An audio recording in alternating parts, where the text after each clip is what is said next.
Chapter 1. The gear in the gutter. The storm drain in the Iron District was clogged again. A viscous, rust-colored soup crept over the third step, forming a small whirlpool at Leo Miller's feet. He crouched behind a roll-down gate of reliable hardware, a half-rusted wrench clutched in his hand, listening to the rain hammer a staccato beat on the corrugated metal awning. In his pocket, his phone vibrated against his leg, a text from his landlord, Ms. Rodriguez. The final sentence, in bold red letters, felt like a death warrant. Rent's going up $500 this month. Pay tomorrow or you're out. At 22, Leo took a deep breath. The humid air was a foul mix of wet asphalt and the smell of greasy onions from the dive bar next door. He glanced down at the cardboard box by his feet, filled with the day's scrap haul. On top sat a palm-sized bronze cog, its surface etched with a dense network of intricate lines, like a part from some antique machine. He'd found it that morning in a dumpster behind the apartments, heavy and strangely cold to the touch. "Now, what are you dawdling for?" Brenda's drill sergeant voice cut through the downpour. She stood silhouetted in the shop's entrance, her wide frame blocking the only light, hands on her hips. "Where are the pipe fittings for Mr. Henderson? If you don't find them, I'm docking your pay for the day." "Coming," Leo called back. He shoved the bronze cog into his pocket and ducked into the cluttered back room. This was his break room, a small space partitioned off with plywood. A folding cot took up most of the room, and on the wall were several yellowed mechanical blueprints he'd sketched in secret.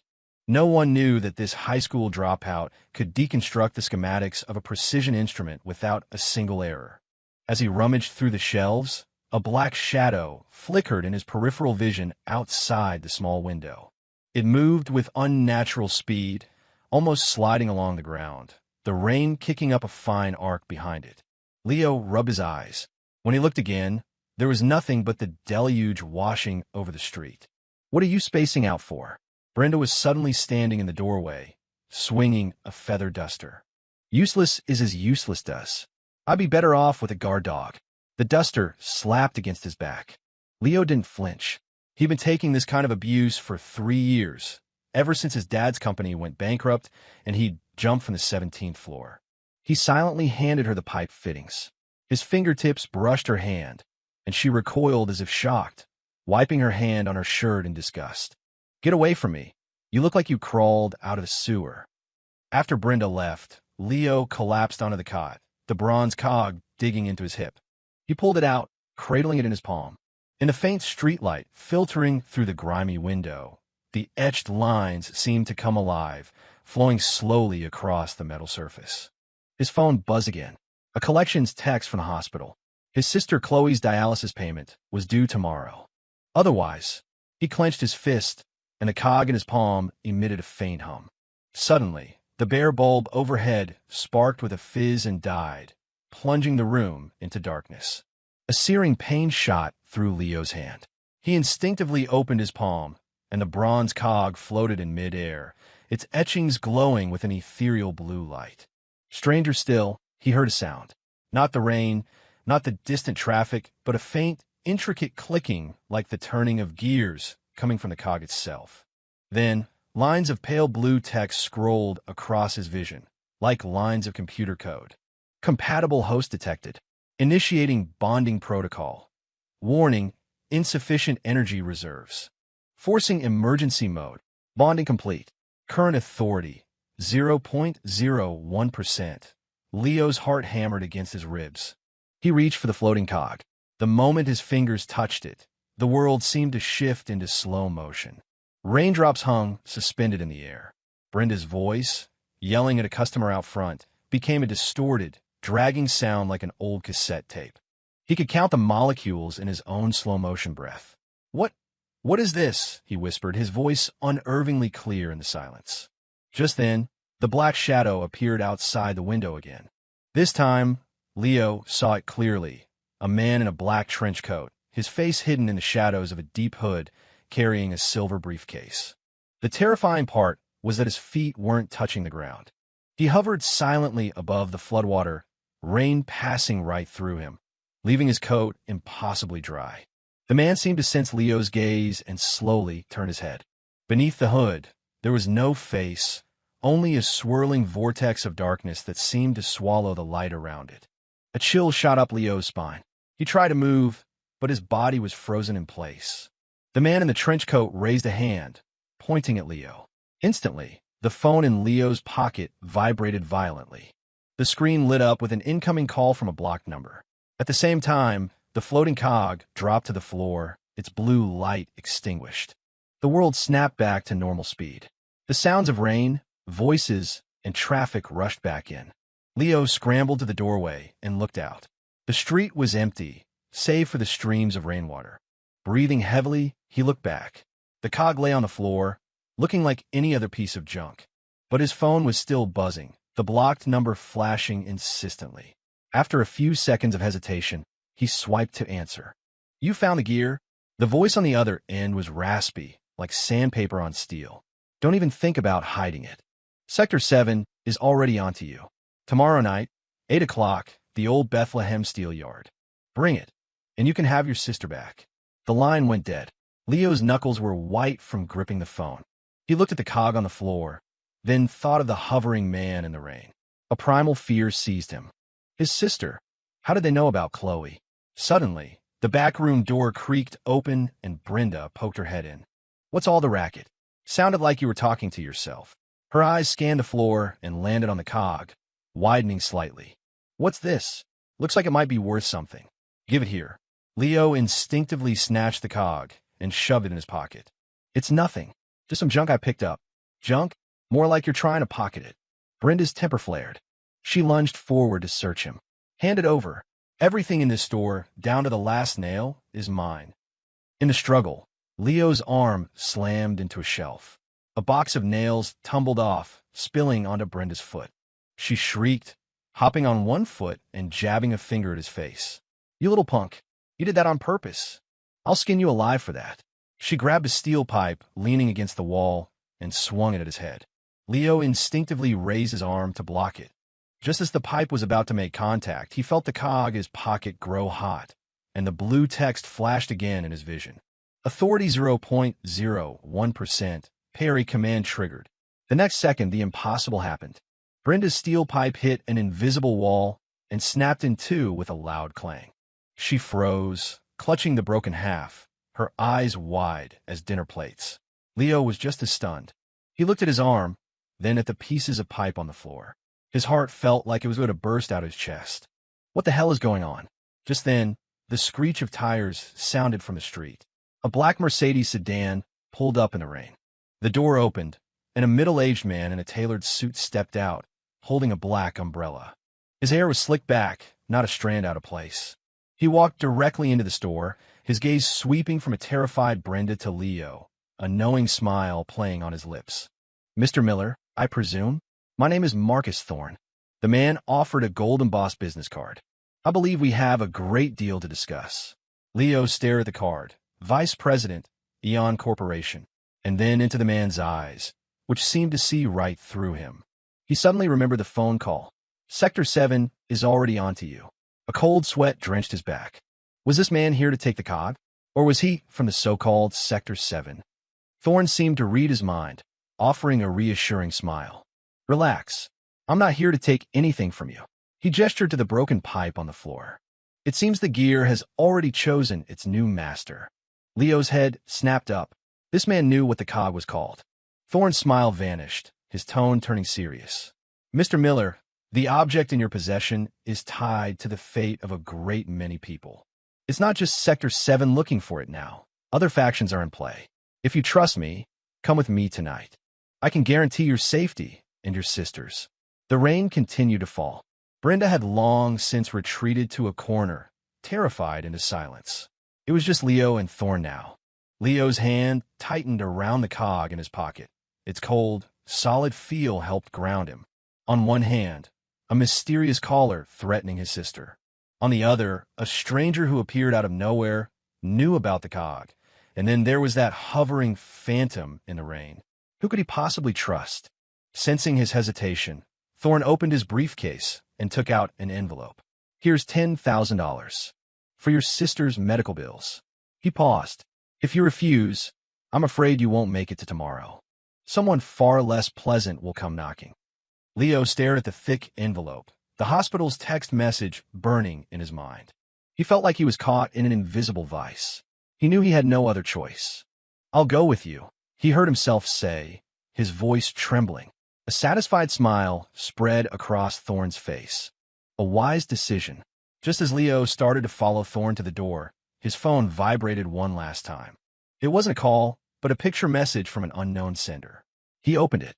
It was a photo of his sister, Chloe, sitting up in her hospital bed, smiling brightly for the camera. But in the background, standing in the doorway of her room, was the silhouette of a man in a black trench coat, the space beneath his hood a vortex of pure darkness. The message contained only 3 words: "Don't trust him."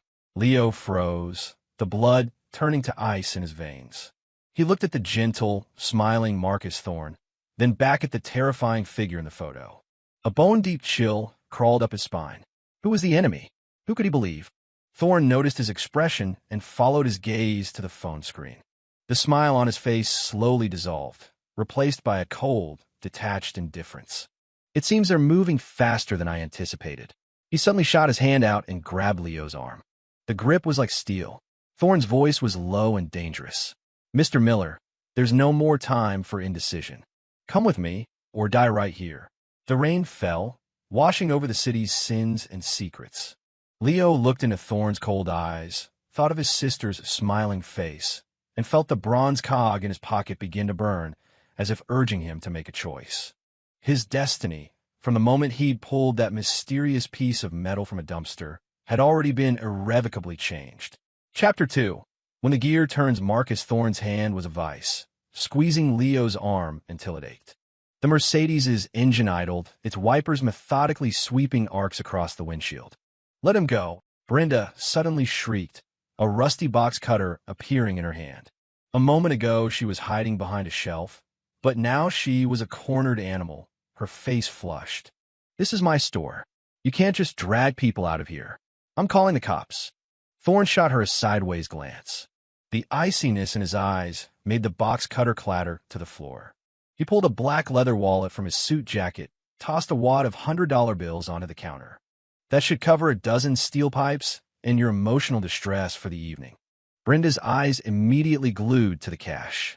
Her bravado evaporated as she wrung her hands. "Well, Mr. Thorne, you didn't have to." Leo used the distraction to wrench his arm free. As he stumbled back, the cog in his pocket grew scorching hot. Blue text flashed at the edge of his vision. "High threat target detected. Authority 0.01%, activating early warning." Before he could react, Thorne reached for him again.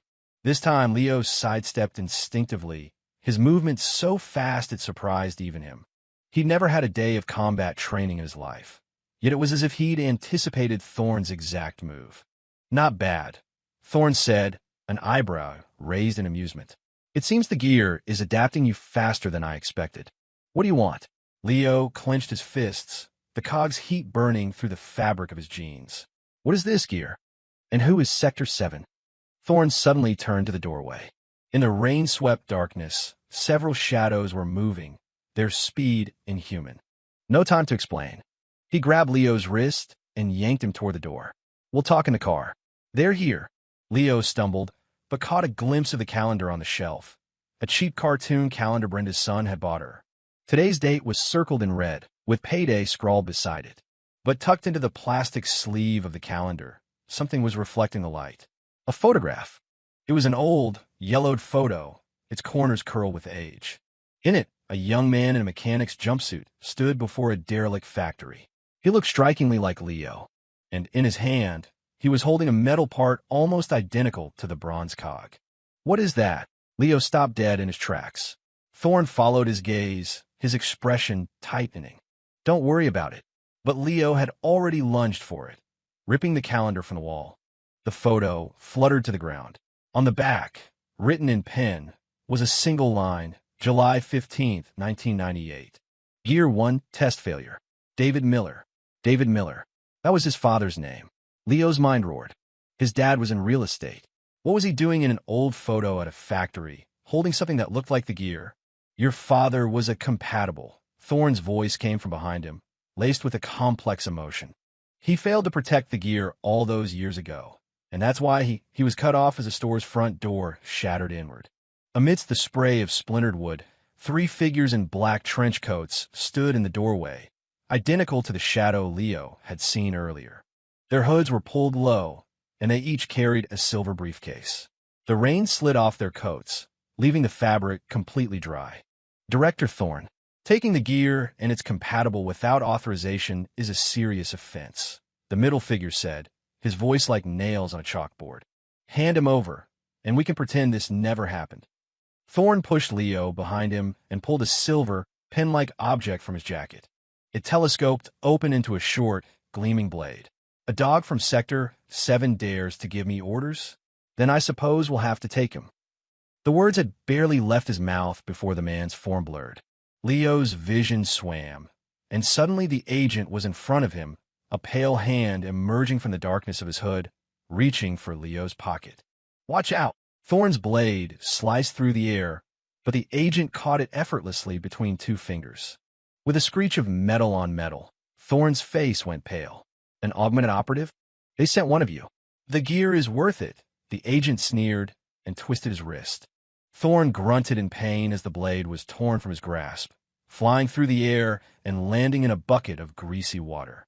He staggered back, pulling a small cylinder from his briefcase and slamming on the ground. Thick white smoke instantly filled the room. He grabbed Leo and dragged him toward the back door. This way, get to the old steel yard. Wait, my sister, I've already sent someone to the hospital. Thorne's voice was muffled by the smoke. Trust me, just this once.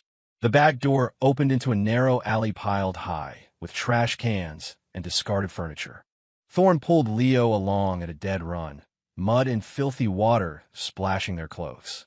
Leo glanced back and saw dark shapes bursting through the smoke, moving with the speed of cheetahs. Why do they want this thing so badly? Leo gasped, his lungs burning. It's not just a thing. Thorne leaped over a puddle. It's the Kronos gear. It can. He stopped abruptly, freezing in place. Leo almost crashed into him.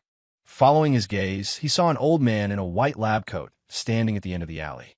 He leaned on a cane, and his glasses glinted in the darkness. Marcus, my boy.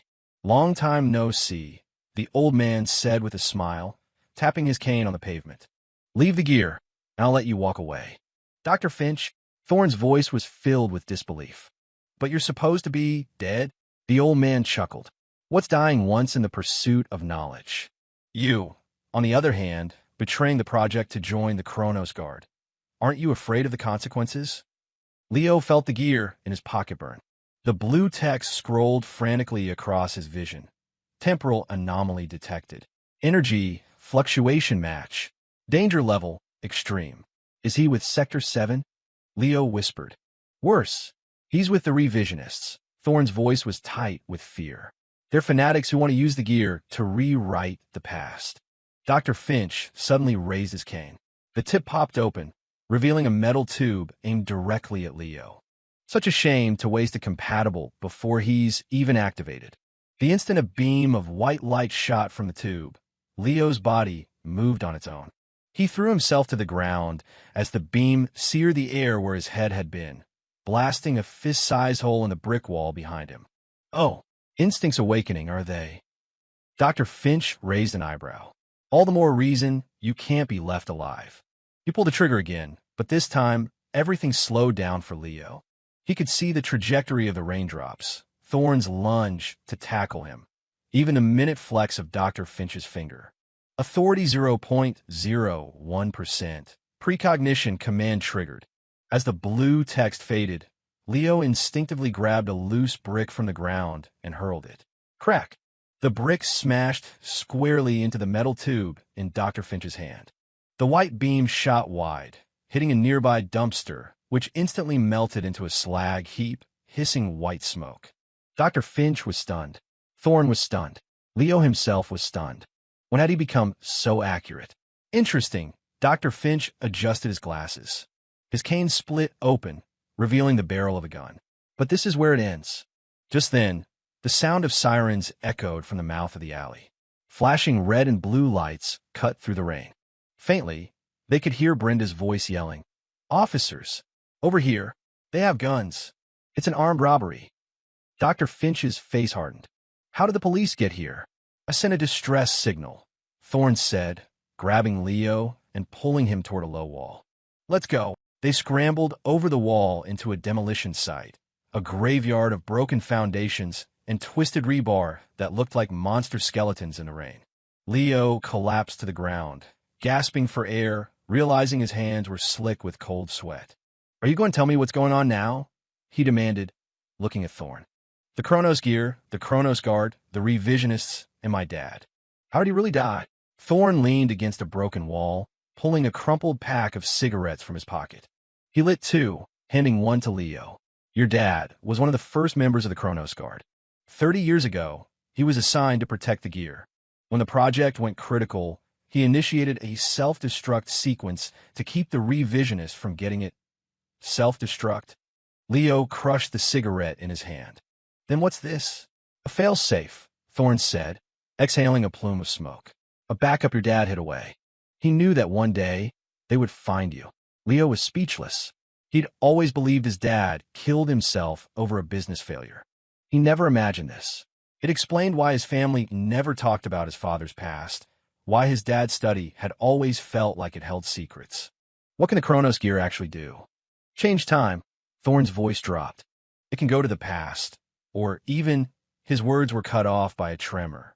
It wasn't his phone. It was the ground itself. Leo looked down.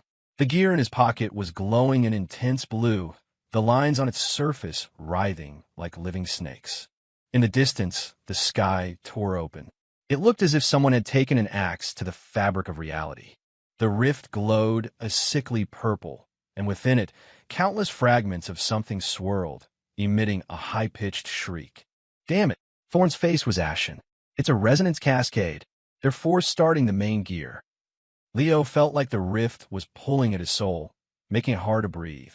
He looked at Thorne. What do we do now? Thorne glanced from the widening rift to Leo, and then did something completely unexpected. He dropped to one knee. Marcus Thorne of the Chronos Guard, at your service, guardian of the new gear. Leo was completely bewildered. What are you doing? From the moment your father hid the fail-safe, you became its sole heir. Thorne's voice was grave. Only you can stop them now. The gear's energy is drawn from the Guardian's bloodline. Your blood. He trailed off as Leo felt a sharp pain in the back of his neck. The world went black. As he fell, he thought he saw a smile on Thorne's face, a smile just like Dr. Finch's. In his hand was a syringe. Sorry, kid. Thorne's voice grew faint. After all, who wouldn't want to control time itself? The last thing Leo felt before he lost consciousness was the gear in his pocket exploding with blue light. Something cold and wet trickled down his neck. It was blood. His blood. The drops hit the gear, and its etchings flared with a blinding white light, illuminating Thorne's shocked face like a flash of lightning. And from the rift in the sky, something was beginning to crawl out. Chapter 3. The blood packed and the cage as the white light receded from the edge of his consciousness. Leo smelled rust. It wasn't the smell from the hardware store, mixed with oil and grime. This was a pure, metallic tang, like someone had crushed the rust from an entire steel mill and forced it into his nostrils. He blinked his eyes open and found himself on a cold concrete floor. The room was dark, the only light reflecting off the iron manacles on his wrists. Both hands were chained to the wall, where the faint, peeling words, safety first, were still visible. He was in some kind of abandoned factory. Awake, are we? Thorne's voice echoed from the shadows, laced with a grating amusement. Leo turned his head and saw him sitting in a broken chair, tossing the bronze cog, the Chronos gear, in his hand. It was no longer a dull bronze. Its lines glowed with a faint red light, as if it had drunk its fill of blood. What do you really want? Leo struggled to sit up, the chafing of the chains on his wrists sharpening his senses. The Chronos Guard, the Guardian, was all a lie? Not entirely, Thorne said, catching the gear with a crisp metallic click that echoed in the cavernous space. Your father was indeed part of the Guard, and the gear does require a bloodline to activate. The only question is, once activated, who gets to be in control? He stood and walked over to Leo, squatting down. He poked the gear's red glow with a white-gloved finger. Did you know, 30 years ago, when your father activated this, time stood still in half the city for 3 minutes? In those 3 minutes, fortunes were made, lives were lost and remade, and one man got to relive his first date. Leo's heart skipped a beat. You want to use it to make money? Money. Thorne laughed, as if it were the funniest joke he'd ever heard. He grabbed the front of Leo's shirt. I want to rewrite the rules. How do you think Eon Corp got its start? Every market crash, I pulled out just in time. Every policy shift, I was perfectly positioned. You think that was luck? He pulled a small metal sliver from his pocket, etched with lines similar to the gears. This is a time shard, a fragment that broke off the main gear. Even a piece this small lets me see 10 minutes into the future. Leo thought of the eviction notices, Brenda's insults, the smell of antiseptic in Chloe's dialysis ward. If you could see the future, couldn't you avoid all that pain? The thought had barely formed before he crushed it. If everyone could rewrite their own timeline, the world would descend into chaos. You're no different from those revisionist fanatics. There's a world of difference, Thorne said, letting go and fastidiously wiping his glove with a handkerchief. They want to go back. I only want to control what's next.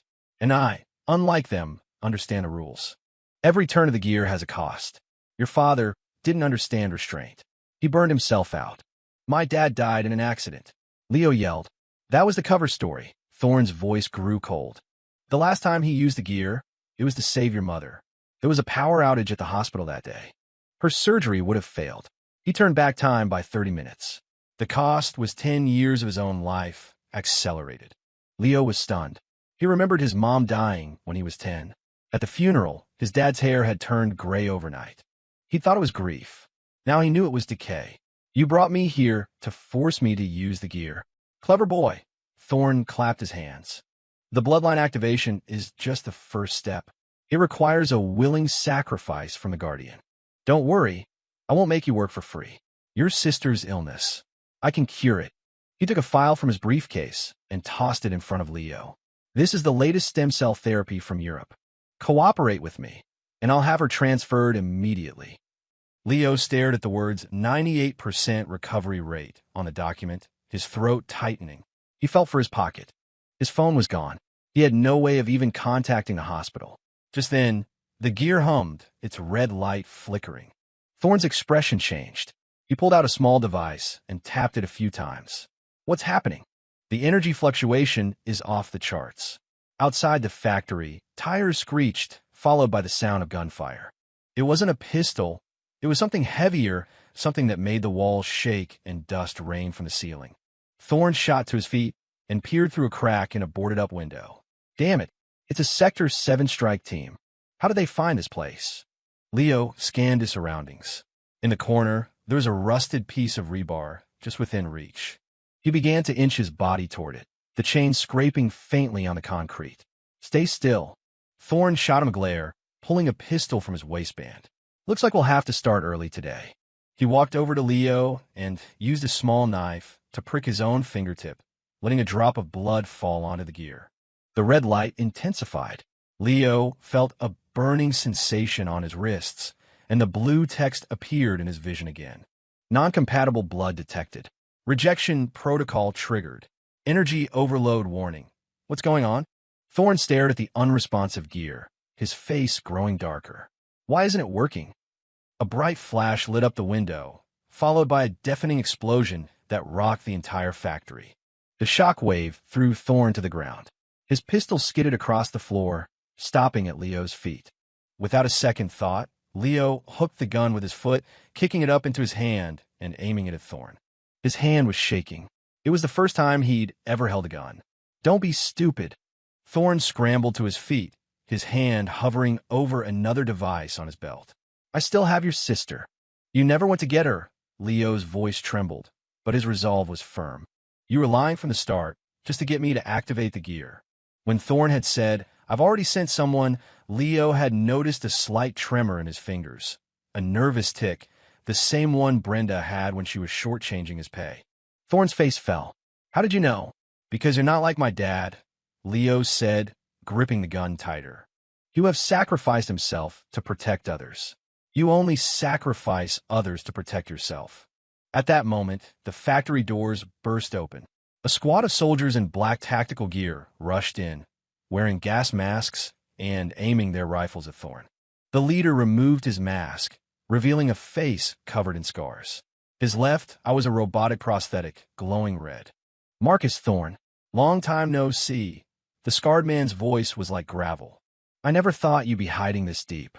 Kincaid, Thorn stepped back, his hand surreptitiously moving toward a button behind him. Sector 7's top dog, in the flesh. The order from on high was to secure the gear and the compatible alive. Kincaid's robotic eye swiveled to Leo, the red light scanning his face. Mr. Miller, come with us. We can guarantee your safety. Why should I trust you? Leo asked warily. What makes you different from him, or the revisionists? We follow the rules, Kincaid said, gesturing to the faded safety first sign on the wall. Like the men who used to work in this factory. Clock in, clock out. Don't touch the machines you're not supposed to. The gear is like a power press. Use it right, you can build something. Use it wrong, you lose a hand. Before he could finish, Thorn slammed the button in his hand. The floor beneath Leo gave way. He cried out as he fell. In that split second, he saw the gear in Thorn's hand erupt in a blinding red light.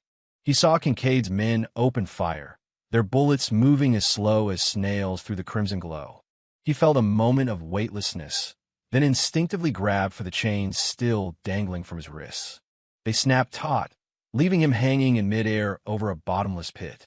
He could hear the faint sound of running water far below. Get him! Kincaid's roar echoed from above. Thorn's laughter reverberated through the red light. The gear is mine. No one can take it from me. Suddenly, Leo felt a burning heat in his hand. It was the gun. In his panic, he'd held onto it. Now, the barrel was searing hot, and lines like those on the gear were appearing on its surface. Weapon contact detected. Authority temporarily elevated to 0.1%. Lag shot, command triggered.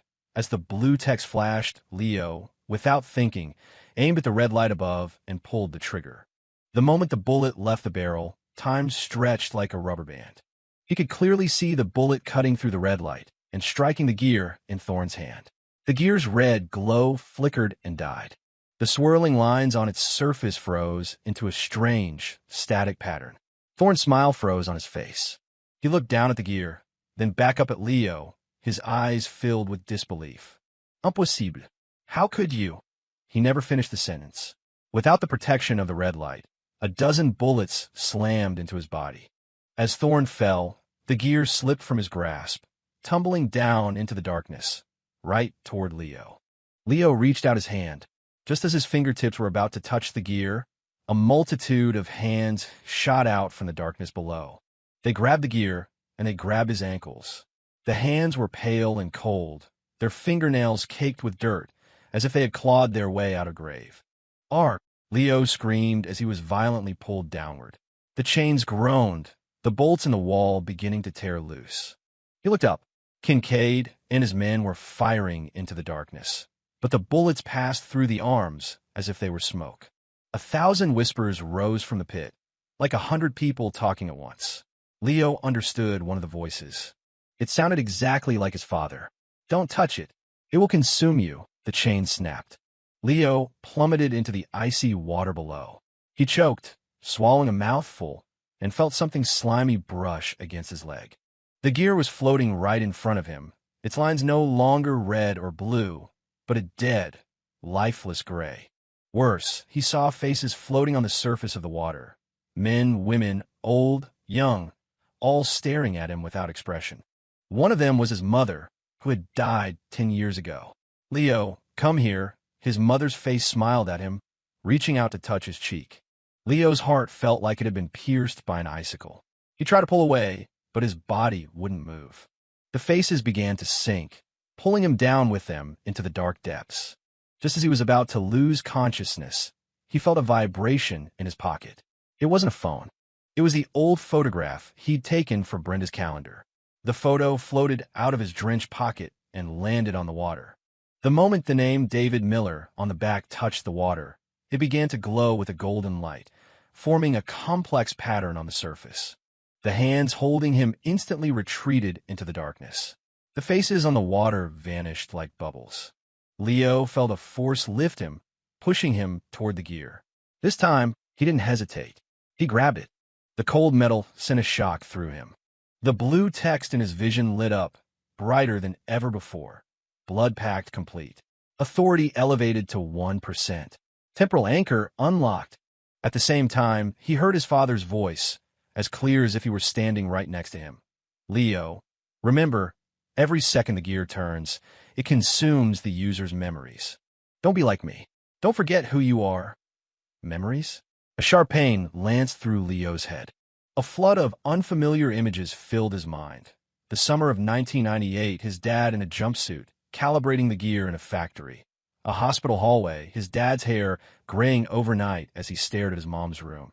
And himself as a small child, sitting on his father's shoulders, playing with a bronze cog exactly like the one in his hand. He had forgotten all of it. Get him! Kincaid's voice boomed from above. A searchlight beam cut through the darkness, landing on Leo's face. Leo clutched the gear, finally understanding what his father meant. The price of controlling time wasn't your life, it was your memories. The painful, the sweet, the ones you want to hold on to, the ones you try to forget. The gear would grind them all away. He looked up at the light, then down at the gear in his hand. He had two choices: go with Kincaid and become a tool for Sector 7, or take the gear and run, facing all the hungry factions alone.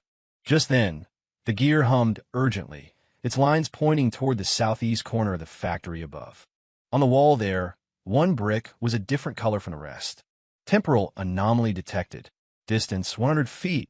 Leo took a deep breath and swam with all his might in that direction. He could hear Kincaid's furious shouts and the sound of gunfire behind him, but he knew he had to go. Not just for Chloe or for his dad, but to remember who he was. The moment his fingers touched the loose brick, the world began to spin. The gear erupted in a blinding light, engulfing him. The last thing Leo saw before he blacked out was a yellowed slip of paper tucked behind the brick, with a sentence written in pencil. On the other side of the gear, you'll find the time debt. Chapter 4. The Debt and the Cat. When the spinning stopped, Leo was lying on a pile of musty hay. The air was thick with the smell of old dust and mothballs. He pushed himself up and found he was in a cramped attic. Faded stuffed animals hung from the slanted wooden beams, and in the corner, a stack of cardboard boxes reached halfway to the ceiling, stamped with the words Northwood Elementary, class of 1999. The chains were gone. His wet clothes were now bone dry, as if they'd been baked. Leo reached into his pocket. The Chronos gear was there, its lines back to their original bronze color, except for a tiny nick on the edge where the bullet had struck. Where am I? He stood up and bumped his head on a box overhead. A few books tumbled out. On the cover of the top one, a lopsided sun was drawn in crayon next to the name Leo Miller. Leo's breath caught in his throat. This was his old third-grade textbook. He remembered this attic. It was the storage space in his grandfather's old house, where he used to play hide-and-seek. But his grandpa's house had been torn down 5 years ago to make way for a strip mall. He went to the attic's only window and pushed open the dusty wooden frame. Outside wasn't the familiar sight of his grandfather's quiet suburban street, but the grimy back alley of the Iron District. The smell of the greasy spoon diner wafted up. He could see Brenda yelling at someone in front of Reliable Hardware, and even the path where Thorne had dragged him. But something was wrong. The corner store sign still read Old Man Hemlock's, but Mr. Hemlock had died last year, and the place was now a vape shop.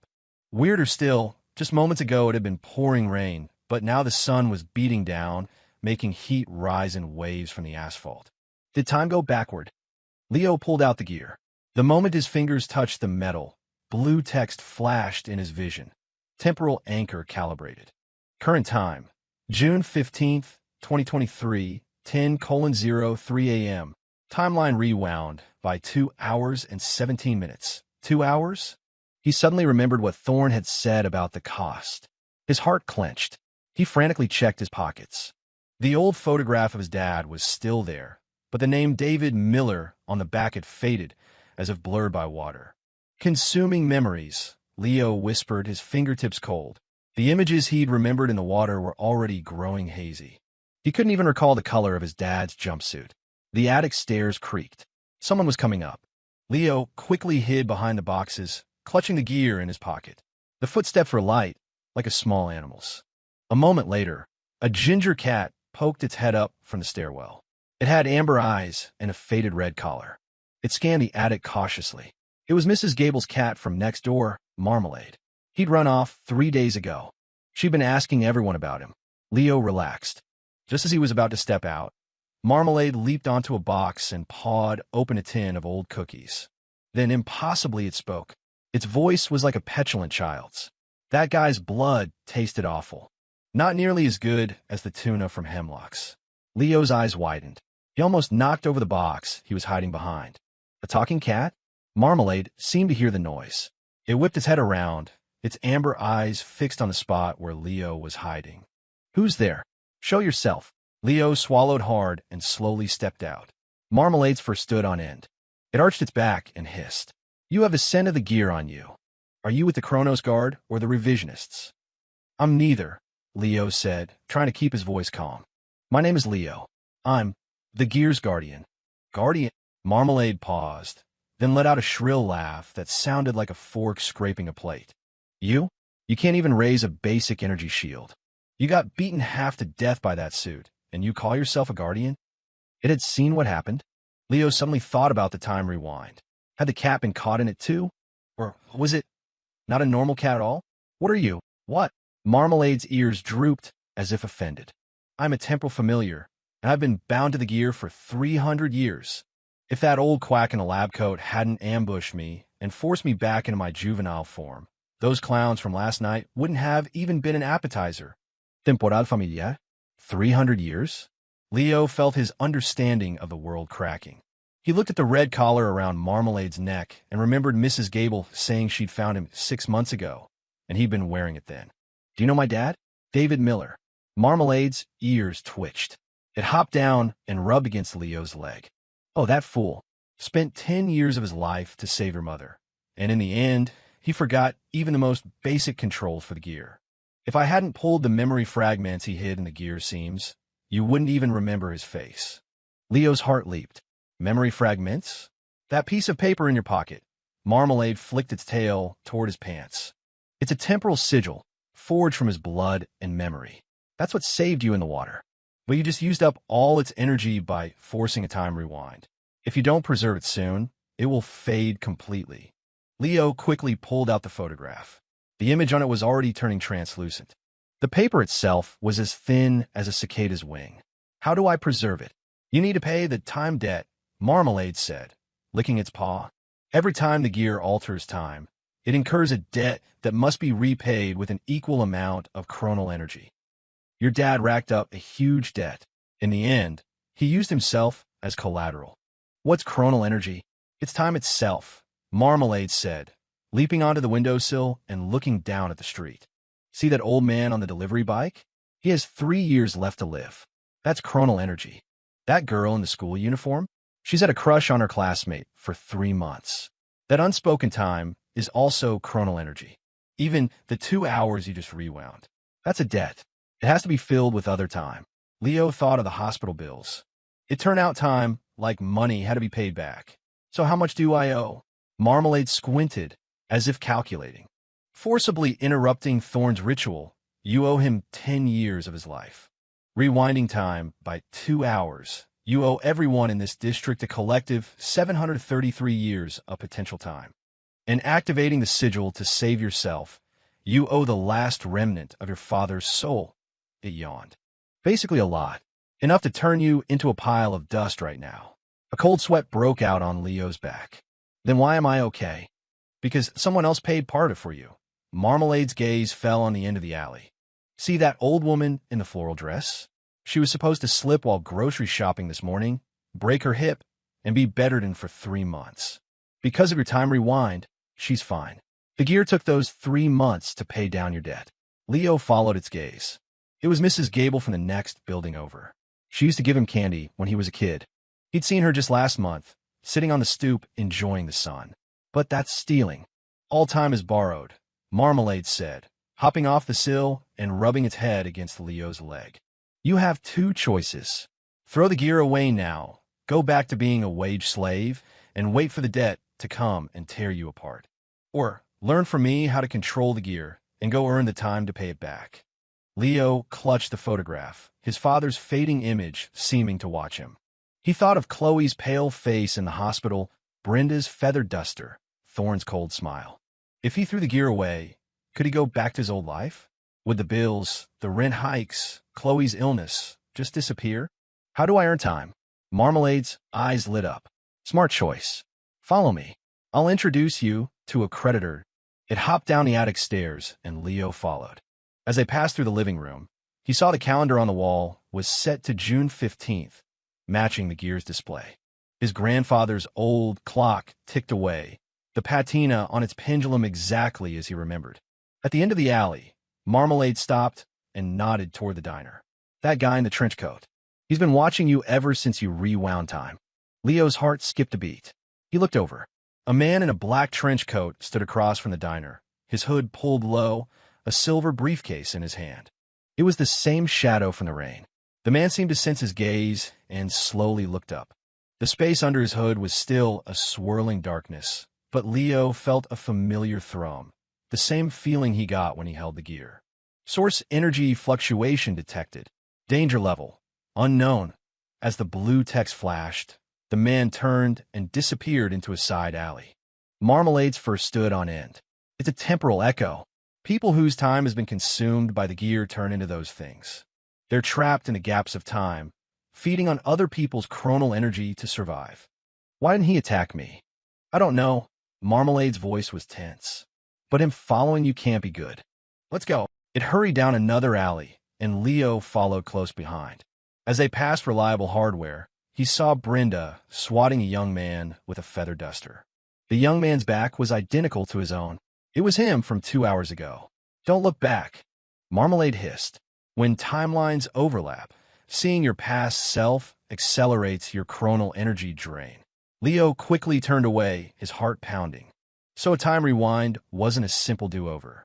It was like folding paper, creasing the past and the present together. They navigated the labyrinth of alleys and finally stopped in front of a shuttered storefront.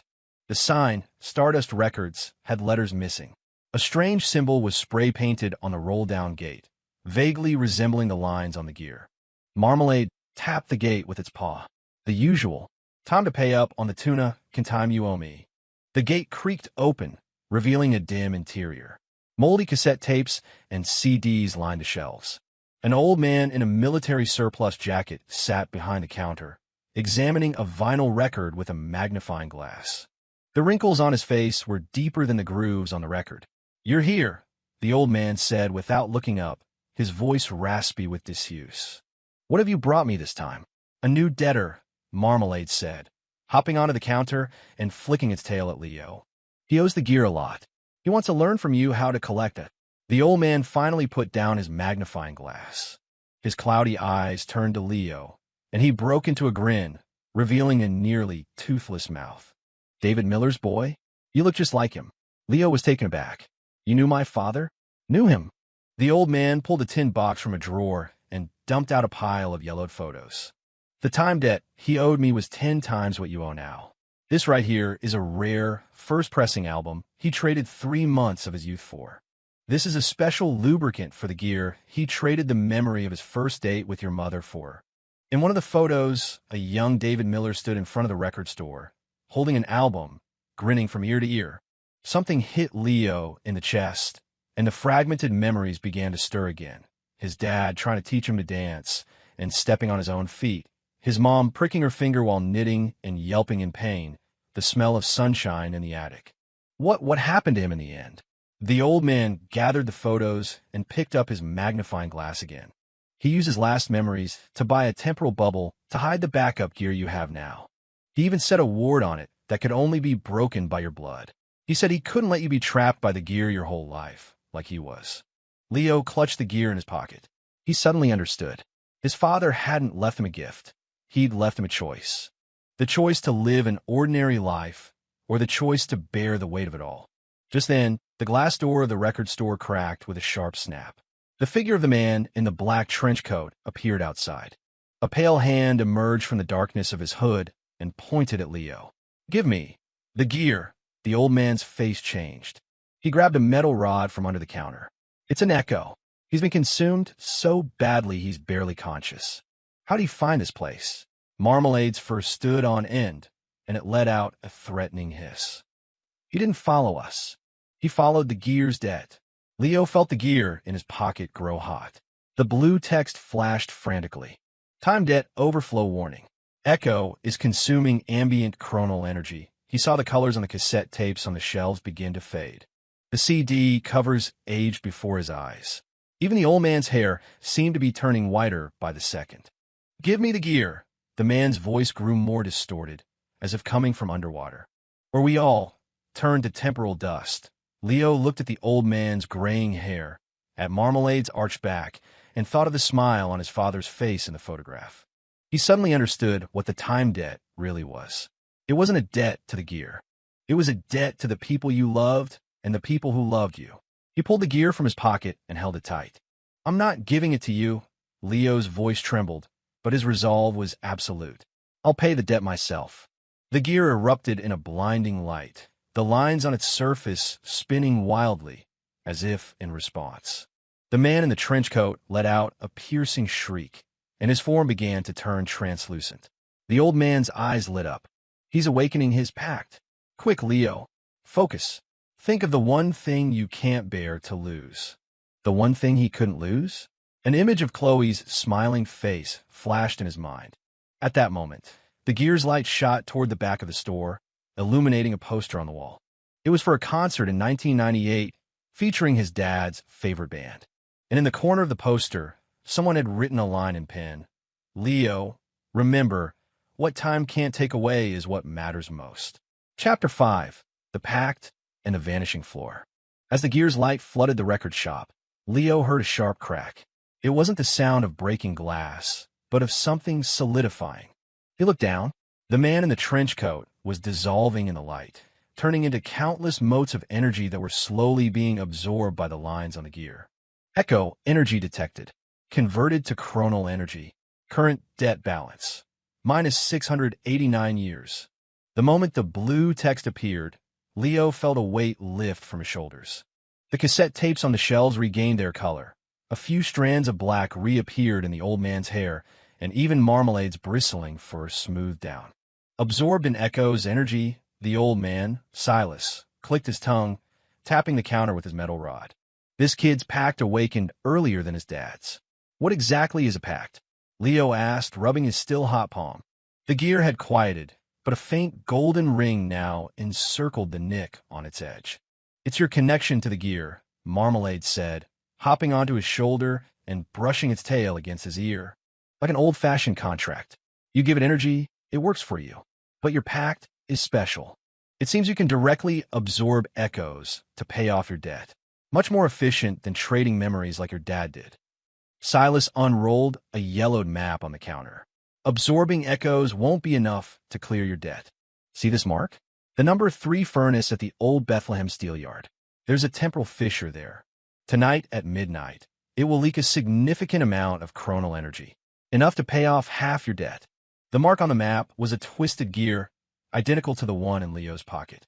He remembered the mysterious phone call mentioning the old steel mill warehouse, and his heart skipped a beat. "Is it dangerous?" "Dangerous?" Silas chuckled. "When it comes to time, what isn't? Your dad broke 3 ribs. They're fighting off revisionists for a single time shard." He lowered his voice. "But there's more than just energy there. It's where your dad hid something, chronos sand, a substance that stops the gear from consuming memories." Leo held his breath. Not consuming memories? That meant he could use the gear without forgetting his dad's smile, without forgetting Chloe's favorite things, without forgetting the moments he was desperate to hold on to. "I'll go." "Wait." Silas pulled a palm-sized bronze compass from a drawer. Its needle was shaped like half a gear. "Take this chronometer. It will help you find the densest concentration of energy. Remember, once midnight passes, the fissure closes. If you get caught in a time stream, no one can save you." Leo took the compass, its cold metal seeping into his fingertips. He suddenly thought of his sister at the hospital. "Can I use the gear to see how she is now?" Marmalade's ears drooped. "You can, but it'll cost you. 1 minute of viewing will cost you 1 day of your life." "I'll do it," Leo said without hesitation. He gripped the gear, focusing his thoughts on Chloe's hospital room. The blue text flowed across his vision. Initiating temporal scry. Cost 24 hours of lifespan. In the next instant, the world around him changed. A white room, the smell of antiseptic. Chloe lay in her hospital bed, pale but with bright eyes, smiling at a phone screen. On the screen was a video of Leo in his high school uniform, doing a clumsy dance at a school talent show, making the audience roar with laughter. "You were such a dork, big brother," Chloe said, poking the screen, her voice weak and raspy. "Why get better? You have to do that dance for me again, okay?" Tears welled in Leo's eyes. He had secretly recorded that video. His old phone had broken, and he thought it was lost forever. Chloe had saved it all this time. "That's enough." Marmalade swatted his hand with its paw. "Any longer, and you'll be a month older." Leo snapped back to reality. The hospital room vanished, replaced by the dim record shop. He touched his cheek. It was wet. "She'll get better," Silas said, handing him a tissue. "Your dad used 5 years of his life to buy a prophecy. It said you would return with the Chronos sand and cure your sister's illness." Leo pocketed the compass and took a deep breath. "How do I get to the steel yard?" "The back door. There's an old motorcycle." Silas pointed to the alley behind the shop. "Your dad left it there. The tank's full." As Leo left the shop, the sun slanted into the alley, painting the weathered walls gold. He glanced back. Silas was already bent over his magnifying glass again, and Marmalade was curled up on the counter, napping as if the life-or-death struggle had never happened. Deep in the alley, just as Silas had said, was an old motorcycle. A small gear was etched into its red fuel tank. It was his dad's. Leo swung a leg over and kicked it to life. The engine sputtered, then roared, vibrating through his hands. "Wait!" Brenda's voice called from behind him. Leo's heart sank, expecting more trouble. But when he turned, she was running toward him, holding a plastic container. "Where have you been?" "Ms. Rodriguez came by for the rent.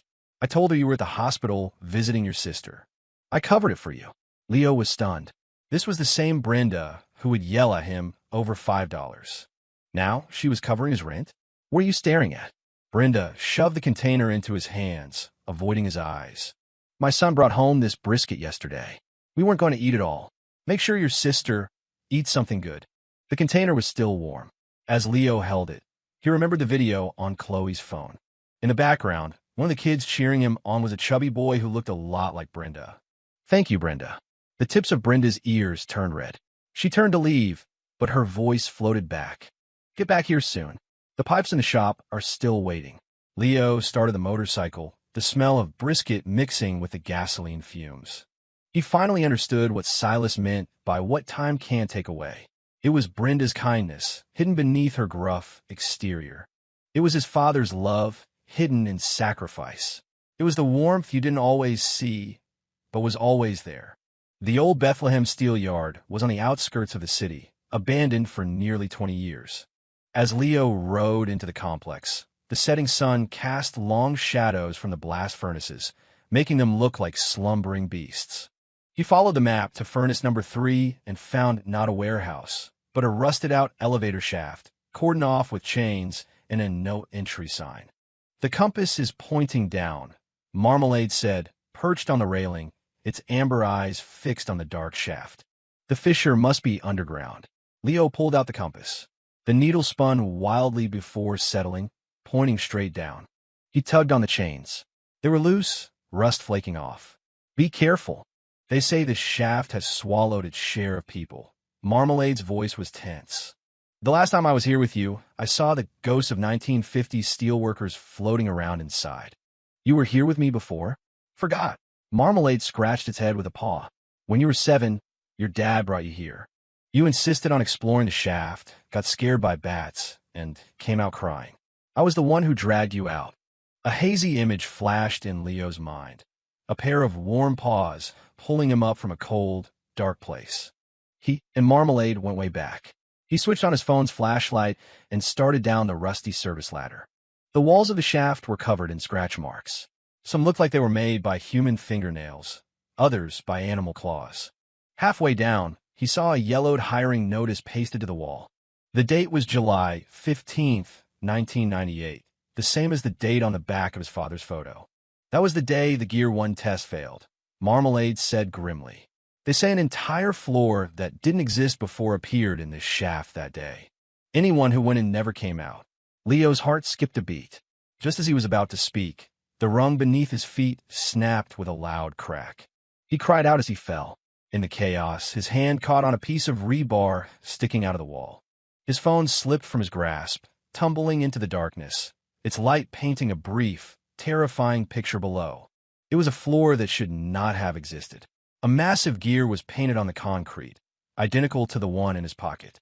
A dozen figures in work uniforms stood around the painted gear, their backs to him, perfectly still. The figure in the very center wore a familiar blue jumpsuit and held a metal part in his hand. It was his father from the photograph. "Dad!" Leo called out instinctively. All the figures turned at once. They had no faces, only swirling voids of darkness, just like the man in the trench coat. "Give us the gear." 1,000 voices spoke at once, a cacophony of whispers and shrieks echoing up the shaft. Leo felt a powerful force pulling him down, his grip on the rebar slipping. Massive echo convergence detected. Energy level, catastrophic. As the blue text flashed, Leo pulled out the gear and held it tight. The lines on its surface glowed red. The figures below shrieked in pain, their bodies dissolving like smoke. But more figures emerged from the shadows of the phantom floor, a dense, writhing mass, blocking any escape. The gear in Leo's hand burned, and his vision started to go dark. His own energy was being drained. "Use the compass." Marmalade's voice cut through the shrieking. "Jam the needle into the center of the painted gear." Leo gritted his teeth and, with his last bit of strength, threw the compass. It spun through the air and landed perfectly in the center of the painted gear, the needle plunging into the concrete. Vim, a deafening hum vibrated through the shaft. The entire floor began to shake. The painted gear erupted in a golden light. As the light passed over the figures, they dissolved into motes of starlight, which were then sucked into the compass at the center. The downward pull vanished. Leo clung to the rebar, gasping for air. He looked down. In the golden light, the compass was melting, fusing with the painted gear, finally forming a fist-sized crystal that pulsed with a soft, silver light. "The Chronos sand!" Marmalade yelled excitedly. "Go get it!" Leo started to climb down, but then he saw something lying next to the crystal. It was a small tin box. Etched on the lid were the words, "For Leo." His heart leaped. He scrambled down the rest of the ladder. The floor was still warm. He picked up the tin box. Just as he was about to open it, the entire floor began to turn translucent, rippling like water. "Midnight's almost here. The fissure is closing," Marmalade urged. "Grab the sand and let's go." Leo shoved the Chronos sand in his pocket, clutched the tin box, and ran for the ladder.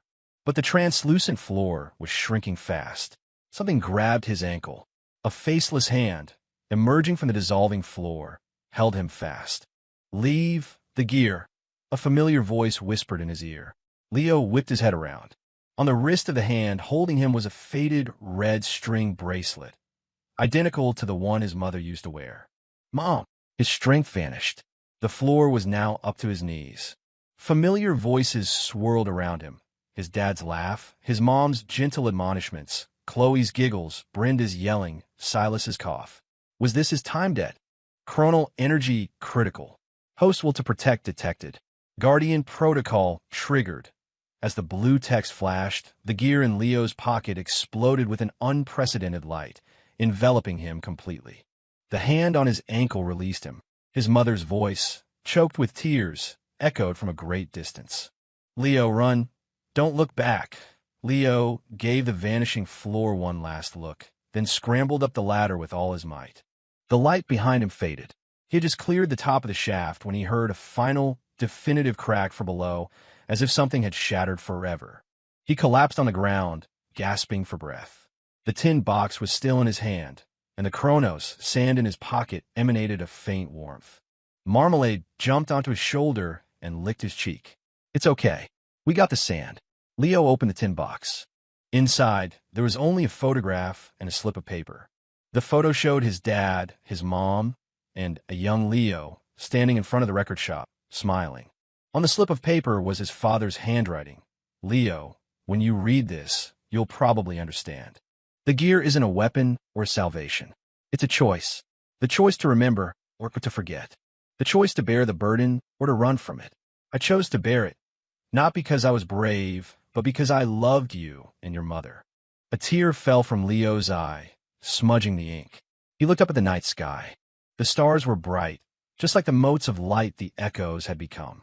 Just then his phone rang. It was a blocked number. He hesitated, then answered. A familiar voice, cold and amused, came through the speaker. Leo Miller. Congratulations on finding the Kronos sand. Now, come to the rooftop of Mercy General Hospital. Trade it for your sister's life. It was Kincaid. Leo's heart plummeted. He looked down at the Kronos sand in his pocket, then thought of Chloe's pale face. He finally understood. The real time debt was never to the gear. It was to the people you wanted to protect. He gripped the phone, his voice steady but firm. I'm on my way. Chapter 6. The Rooftop Gambit. The motorcycle tore through the deserted pre-dawn streets, its engine a roar that startled birds from the trees. Leo pushed the throttle to its limit, the wind biting at his skin. The Kronos sand in his pocket was a small, warm pulse, like a beating heart. He clutched the tin box with a photo, his knuckles white. How does Kincaid know about the sand? Marmalade flattened itself against the fuel tank, its voice whipped away by the wind. That old fox has probably got the whole hospital locked down. Leo didn't answer, his eyes fixed on the road. The hospital loomed larger, the lights on its roof a single, cold eye watching over the city. He thought of the video on Chloe's phone, of her smiling and saying, "When I get better." The pain in his chest was sharp, like a gear grinding against bone. Maybe we should find another way in, Marmalade suggested, tapping his hand with its paw. Through the air vents. We might be able to get to Chloe first. He wants the sand. Leo's voice was grim. If I don't show, Chloe will be in danger. He knew that men like Kincaid didn't make idle threats. If Sector 7 could create augmented operatives, they wouldn't hesitate to sacrifice a single patient. He parked the motorcycle in an alley behind the hospital. He took out the Kronos sand, wrapped it carefully in a handkerchief, and tucked it into an inside pocket of his jacket. It was his only bargaining chip. You wait here, he said, stroking Marmalade's head. If I'm not back in 30 minutes, go find Silas at the record shop. Like hell. Marmalade's fur bristled. I'm coming with you. Every time her dad got into trouble, who do you think cleaned up his mess? Before Leo could argue, Marmalade had leaped into the front pocket of his jacket, leaving only its furry head poking out. Stop wasting time. Let's go. The hospital corridors were eerily silent, the only light coming from the green glow of the emergency exit signs. Leo avoided the security guards, taking the fire stairs. On the 13th floor, he heard voices. It was Kincaid. What's his position? Just enter the rear entrance. Should be on the roof in 10, another voice replied. The subject, Chloe Miller, is prepped. If he tries anything, we inject this stasis agent. Stasis agent? Leo froze, his blood running cold. It's a drug that slows down the flow of time within the body. Marmalade hissed from his pocket. On the surface, it stabilizes the patient's condition. In reality, it turns her into a chronal energy vessel. If activated, she could absorb all the temporal energy for miles around. They're monsters. Leo gritted his teeth, his nails digging into his palms. He pushed open the stairwell door. The 13th floor ward was empty, except for two men in black suits standing guard outside Chloe's room, earpieces in their ears. He moved silently along the wall. As he passed the nurse's station, he saw a medical chart on the desk with Chloe's name on it. The diagnosis had been crossed out and rewritten in red ink. Compatible chronal vessel, designation 73. So, from the very beginning, their target was more than just the gear. A cold rage filled Leo. He took a deep breath, slipped out a window in the stairwell, and began to climb the exterior drain pipe. The cold metal bit into his hands, but he couldn't stop. Every second he delayed was another second of danger for Chloe. The wind on the roof was strong, nearly knocking him off his feet. Kincaid stood at the edge, his back to Leo, tossing a small silver sphere in his hand, the same kind of time shard container Thorne had used. You have more patience than your father, Kincaid said, turning around, his robotic eye glowing in the dark. When he came to save your mother, he didn't even wait to negotiate. Just detonated half a case of chronal explosives. Where's my sister? Leo's hand went to his jacket, his fingers brushing the handkerchief-wrapped sand. Safe, for now, Kincaid said, gesturing to a large metal door nearby. Hand over the chrono sand, and I guarantee she'll live out her natural life in peace. Why should I believe you? Because of this, Kincaid tossed a USB drive to him. This contains Sector 7's highest directive. With the chrono sand, anyone connected to the gear will receive temporal amnesty. In short, you'll no longer be hunted by the time dead. Leo caught the drive. Its cold metallic feel was a sharp dose of reality. He knew it was likely a trap, but he had no other choice. I want to see my sister first. Kincaid smiled and pressed a button on a remote. The metal door slid open. Chloe was lying on a hospital bed inside, paler than before. And Foreline ran into her wrist, and the fluid in the bag was a strange, murky gray. Chloe! Leo started to run toward her, but two men in suits blocked his path. Not so fast, Kincaid said, weighing the silver sphere in his hand. Give me the sand. Leo pulled out the handkerchief. Just as he was about to hand it over, Marmalade leaped from his pocket, hissing at Kincaid. He's lying. That USB drive is a temporal tracker. The moment you plug it in, Sector 7 will be able to locate everyone who's ever come into contact with the gear. Kincaid's face darkened, the red light in his eye growing brighter. Dumb gut. He pressed a button on the sphere. A volley of tiny silver needles shot out, aimed at Marmalade. Without thinking, Leo pulled the cat to his chest, taking the needles in his back. A numbing pain spread through him. Now, Chloe, on the bed, opened her eyes and struggled to sit up. Don't move. Kincaid aimed his gun at the bed. One more twitch, and the drug in that will put her to sleep permanently. Leo could feel the numbness spreading from his back. He gritted his teeth and held up the chrono sand. Let my sister go, and it's yours. Now you're being sensible. Kincaid's smile returned. Toss it over. Leo's hand trembled. He knew that if he handed it over, not just him and Chloe, but everyone connected to the gear would become a pawn for Sector 7. His father's sacrifice, Silas's help, Marmalade's loyalty, it would all be for nothing. Just then, the gear in his pocket grew hot. The blue text flashed. Host will to protect detected. Authority elevated to 5%. Temporal swap unlocked. Temporal swap? An idea sparked in Leo's mind. He looked at the gun in Kincaid's hand, then at the Foreline in his sister's wrist. His heart pounded. Catch! He threw the chrono sand, not at Kincaid, but toward an open ventilation duct at the edge of the roof. Kincaid cursed and dove for it. In the instant his back was turned, Leo focused all his will on the gear and yelled inwardly, swap. Temporal swap initiated. Targets: Kincaid's pistol and Chloe Miller's Foreline. Cost: 3 months of lifespan. As the blue text vanished, something bizarre happened. The gun in Kincaid's hand transformed into an 4-tube, while the 4-tube in Chloe's wrist morphed into a pistol, clattering to the floor. What? Kincaid froze, staring at the plastic tube in his hand, his face a mask of fury. Leo seized the opportunity. He kicked aside the men blocking his path, scooped Chloe off the bed, and ran. Chloe, let's go. Leo, you're back. Chloe's, I'm okay. Leo gritted his teeth and sprinted for the door. Marmalade had already leaped onto Kincaid's shoulder, clawing at his robotic eye. Get off. Kincaid roared, throwing the cat off. He snatched the Chronos sand from the ground and yelled into his radio. Activate the chrononet. Don't let them escape. The entire hospital began to shake. The lights in the corridor flickered wildly. Gear-shaped patterns appeared on the walls, writhing like living snakes. It's the chrononet. Marmalade scrambled back into Leo's arms, its voice filled with fear. They've set up a temporal field around the hospital. Once it's active, time inside will loop infinitely. We'll be trapped here forever. Leo ran down the fire stairs, Kincaid's shouts and gunshots echoing behind him. He didn't dare look back. On the 13th floor, he saw the clock at the nurse's station spinning backward, from 3 a.m. to 5 p.m. the previous day, then to noon the day before. The world was unraveling.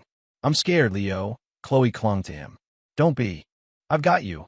Leo kissed her forehead. The numbness in his back was getting worse, his vision blurring. We're almost out. He knew he was at his limit. The temporal swap had drained more than just his lifespan. It had drained his strength. Just as he was about to collapse, the stairwell door burst open. Brenda stood there, holding a mop. Behind her was Silas from the record shop.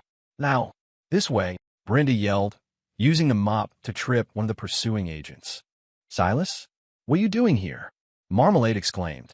"If I didn't come, you stupid cat would be full of holes by now." Silas threw something that looked like a grenade to Leo. "Catch. It's a temporal concussion charge. It can blast a temporary hole in the field."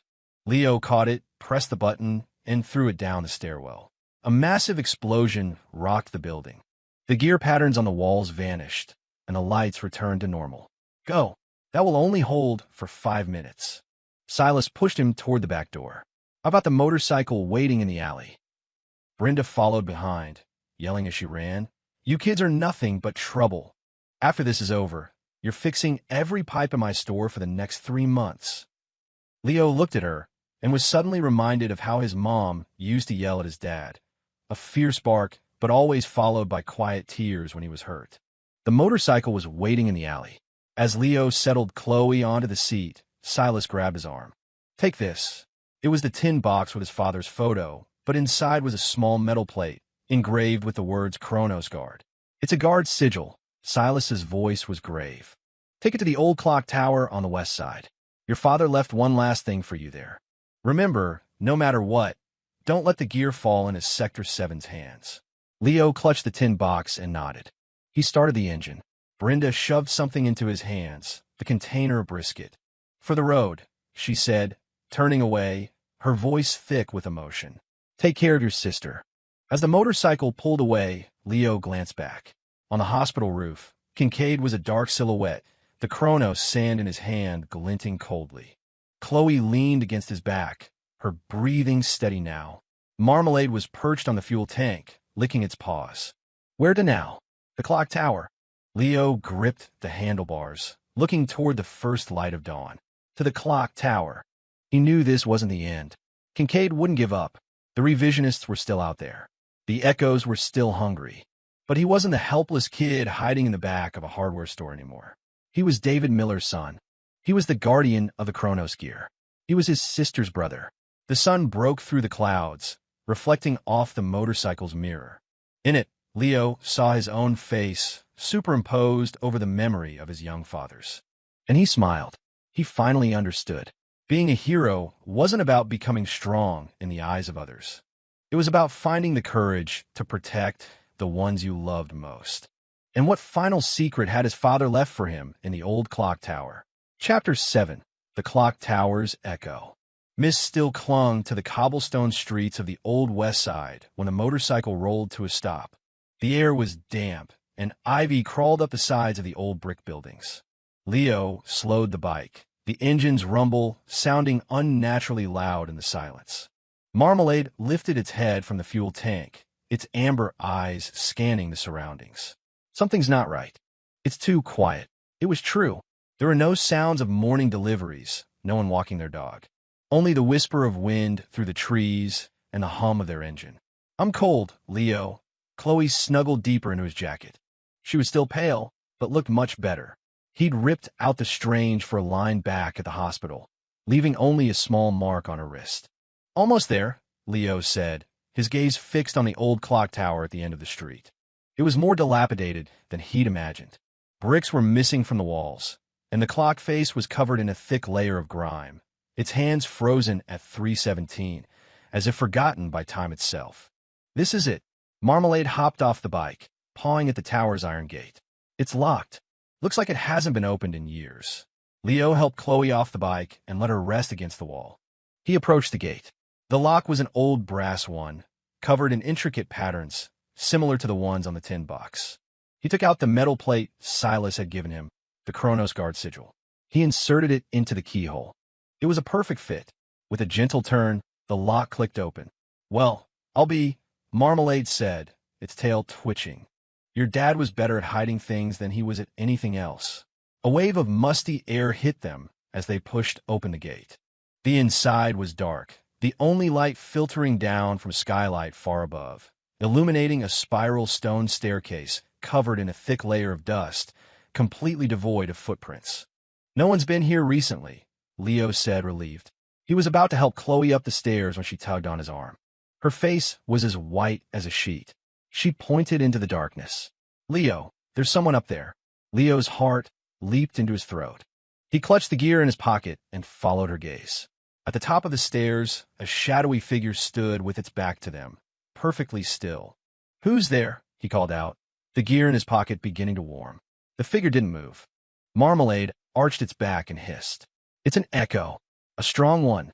High concentration chronal residue detected. Energy signature match. David Miller." The blue text made Leo's whole body go rigid. His father's echo? He took a deep breath and slowly started up the stairs. "Dad, is that you?" The figure slowly turned around. It was a man in a blue jumpsuit, his build identical to his father's in the photograph. But where his face should have been, there was only a swirling vortex of darkness. Yet somehow, Leo felt that it was looking right at him. "Did you bring the gear?" The man's voice was a strange overlay of his father's, but hollow and inhuman. Leo instinctively touched his pocket. "I did. Do you have something to tell me?" "Tell you." The figure began to flicker like a bad TV signal. "Time is running out." He raised a hand and pointed to the wall next to the staircase. Leo looked over. One of the bricks was a slightly lighter color than the others. Inside, something. The man's voice faded, his form growing more translucent. "Protect Chloe." As the last words dissipated, the figure dissolved into motes of light, which were then absorbed by the gear in Leo's pocket. The lines on the gear glowed briefly, then returned to normal. Leo stood frozen, his eyes burning. Was that his father's last remnant? What had he hidden in the wall? "Don't just stand there." Marmalade nudged him with its head. "See what's in the wall." Leo shook himself out of his stupor and went to the wall. The lighter-colored brick was loose. He pried it out easily, revealing a hollow space behind it. Inside was a black metal box about the size of a shoebox, covered in the familiar gear pattern. Leo lifted it out. It was heavy. "What is it?" Chloe asked, her curiosity overcoming her fear. Leo opened the box. Inside was a silver key and a thick, leather-bound notebook. The key was strangely shaped, as if made of a multitude of tiny, interlocking gears. A number 7 was engraved at its head. The notebook's cover was worn, and on it, written in pen, were the words "Guardian's Log." Key number 7. Marmalade's eyes went wide. "I know what this is. It opens the Chronos Guard's secret armory. It's full of chronal energy crystals and gear parts. Your dad searched for it for 3 years and never found it. He hid it here." Leo ignored the cat. It was his father's. He opened it to the first page. The date was March 12th, 1997. Calibrated gear, 3 today. Energy output stable, but still experiencing memory loss. Brenda said I've been forgetful lately. Even got her son's birthday wrong. Need to find a solution. Leo's heart skipped a beat. Brenda? His dad knew Brenda back then? He kept reading. The log detailed his father's work with the gear, the challenges he faced, his love for his wife, his hopes for his young son. Halfway through, a passage made him stop. July 15th, 1998. Gear 1 went critical. The revisionists are here. I hid the backup gear in a temporal bubble, sealed with a ward made from Chloe's umbilical cord blood. Only her family can open it. I hope Leo never has to. Dr. Finch said the heart of the gear is a temporal core, hidden in Sector 7's headquarters. If someone ever tries to use the gear to destroy the world, key number 7 must be used to open the armory and retrieve the countercore to destroy it. But the price is that all timelines altered by the gear will be reset, including the existence of Leo and Chloe. It must never be used, except as a last resort. Leo's hand tightened, wrinkling the page. Temporal core? Countercore? Resetting the timeline? It meant that if he used the countercore, he and Chloe might just disappear, as if they had never been born. What's wrong? Chloe sensed his distress and tugged on his sleeve. Nothing, Leo said, closing the notebook and forcing a smile. We found something that can make you better. He placed the key and notebook back in the box. As he was about to close it, he noticed a small line of text engraved on the bottom. The clock's pendulum holds the second temporal anchor. A temporal anchor? He remembered that term from when the gear first activated. Let's go to the top, he said, picking up his sister. Dad might have hidden something else in the pendulum. At the top of the tower, the morning mist had burned off, and sunlight streamed through the skylight, illuminating a massive brass pendulum. It was covered in a green patina, but the intricate gear patterns were still visible. Leo examined it closely and found a small keyhole at its base, a perfect match for key number 7. "Try it," Marmalade urged. Leo hesitated, then inserted the key. With a gentle turn, the pendulum clicked and began to swing. As it swung, the entire tower began to vibrate. The walls lit up with the blue, gear-like patterns, and the clock hands, frozen at 3:17, began to move backward. "What's happening?" Chloe clung to his neck. Second temporal anchor activated. Synchronizing with main gear, as the blue text flashed, a hidden compartment popped open on the back of the pendulum. Inside was a small glass vial filled with a silvery white powder. It looked like the Chronos sand, but purer. "It's pristine Chronos sand," Marmalade yelled, practically bouncing with excitement. "It's 10 times more powerful than the other stuff. With this, you can cure your sister without ever having to deal with Sector 7. Leo's heart pounded. He reached for the vial, but the door to the roof burst open. Kincaid and a dozen soldiers in black tactical gear stormed in, their guns aimed at him. "Miller, put it down." His robotic eye glowed. And behind him, in a white lab coat, was Dr. Finch. "It seems we arrived just in time," Dr. Finch said, adjusting his glasses, his eyes filled with greed. "Pristine Chronos sand. Enough to fully awaken the Chronos gear. We won't just be able to change the past. We'll be able to create entirely new timelines. Aren't you a revisionist? What are you doing with Sector 7? Marmalade spat. "The ends justify the means," Dr. Finch smiled. "This alliance is temporary. Once the gear is awakened, these grunts will be obsolete." Kincaid's face tightened, but he said nothing. Leo shielded Chloe with his body, clutching the vial. "You're not getting it. Don't be a fool." Kincaid stepped forward, his eye flaring. "Stasis agent, chronal vessel. I know what your cures look like. Then we'll take it by force." Kincaid waved his hand. "Get him. Alive." The soldiers closed in. Leo knew he couldn't fight them all. He looked at the swinging pendulum, then at the vial in his hand. An idea formed. He threw the vial at Dr. Finch. "Here, you can have it." Dr. Finch's eyes lit up, and he reached for it. Just as his fingers were about to close around the vial, Leo pressed a specific line on the gear, a failsafe he'd read about in the log, designed to detonate stored energy. Initiating chronal detonation. Target: pristine Chronos sand. Cost: 1 year of lifespan. Boom. The vial exploded in Dr. Finch's hand. The silvery powder erupted in a massive sphere of light. Time inside the sphere seemed to warp. Dr. Finch's scream slowed to a crawl, his face frozen in terror. His body aged decades in seconds, his hair turning white, his skin wrinkling, until he collapsed, a mummified corpse. "You're insane." Kincaid staggered back, his robotic eye flickering wildly. "Open fire.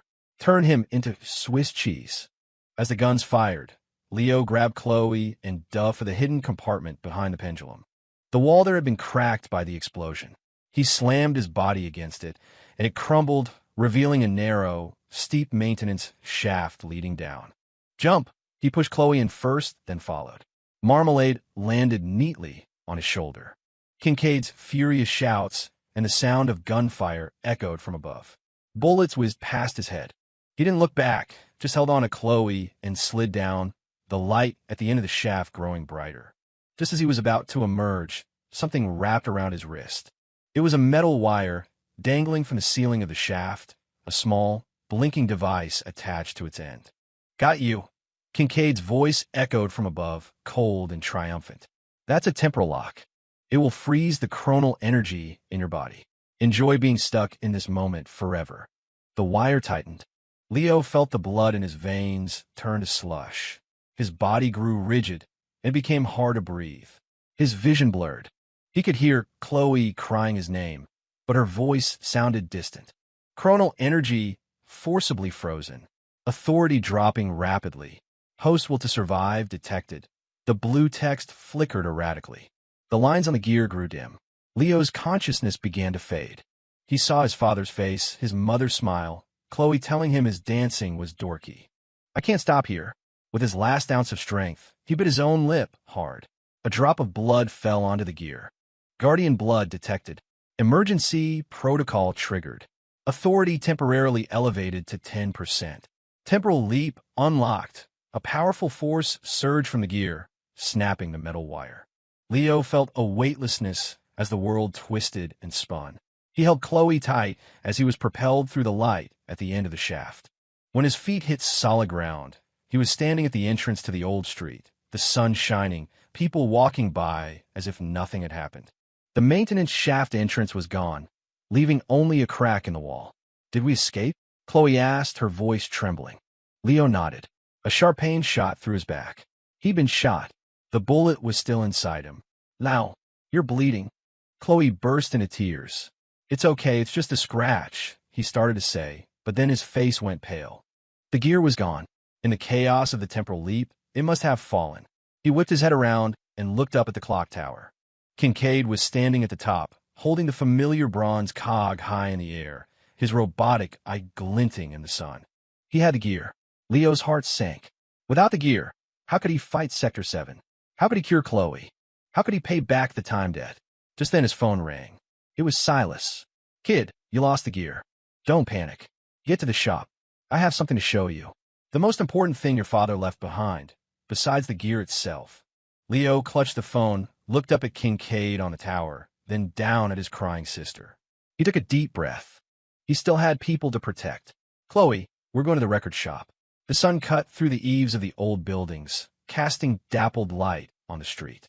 Leo held his sister and walked forward, his shadow stretching long behind him. He didn't know what Silas had for him, but he knew this game of cat and mouse with time was far from over. Chapter 8. The secret in the vinyl to roll-down gate of Stardust Records was only halfway up. Leo had to duck to get inside, holding Chloe, nearly tripping over a stack of cardboard boxes. The shop was even dimmer than before, the curtains drawn tight. A few old desk lamps cast yellow circles of light on the floor. Silas sat behind the counter, gently wiping a vinyl record with a pair of tweezers. An old record player sat beside him, its horn dusty. "You're here," Silas said without looking up. He placed the record on the turntable. "Have a seat." These old bones moved slow. Chloe looked around with curiosity. The shelves were neatly packed with tapes and CDs, their plastic cases yellowed with age, but meticulously clean. Posters of old bands and singers Leo didn't recognize adorned the walls. "You said my dad left something else?" Leo gently set Chloe down in a wicker chair. The wound in his back throbbed, and a fresh wave of sweat broke out on his forehead. "What's the rush?" Silas cranked the handle on the record player and lowered the needle. A gentle piano melody filled the room, a tune that felt familiar, like something his mother used to hum. "Your dad, that kid, he loved hiding things. Hid the most important thing right here in this shop and never even told me. I only found out after his echo visited me in a dream." Amidst the soft crackle of the vinyl, Silas pulled a metal filing cabinet from under the counter and unlocked it. Inside were not jewels or cash, but a dozen wooden boxes, labeled with years from 1995 to 2003. "Time capsules," Silas said, picking up the box labeled 1998 and blowing the dust off. "Your dad hid one every year. Said he wanted you to see what his life was like when you grew up." Leo's heart skipped a beat. 1998, the year the Gear 1 test failed. He took the box. It was surprisingly light. Inside was a single vinyl record and a folded letter. The record's sleeve had no text, only a hand-drawn gear, identical to the one he'd just lost. "This record, don't touch it," Silas snapped, his tweezers darting out to gently lift the record. "That's not an ordinary record. It's a chronal medium. Your dad forged it with 3 years of his own memories. If you touch it with your bare hands, it'll drain your energy." Leo snatched his hand back as Silas placed the record on the turntable. When the needle dropped this time, there was no music, only the static hiss of a dead radio station. "Why is there no sound?" Chloe whispered. "It needs a key," Silas said, pulling a small metal sliver from his pocket. It was shaped like half a gear, the Chronos Guard sigil Leo had lost at the hospital. Silas had retrieved it. He pressed the metal sliver against the record player's horn, and something magical happened. The static vanished, replaced by his father's voice, young and vibrant, slightly out of breath, as if he'd just been running. Leo, when you hear this, I might already be gone. Don't be sad. In my life, I got to meet your mother, and I got to have you and Chloe. That's more than enough. Tears welled in Leo's eyes. It was his father's voice. July 15th, 1998. The day Gear 1 went critical. I had a chance to run, but I saw that old bastard Finch trying to remove the temporal core.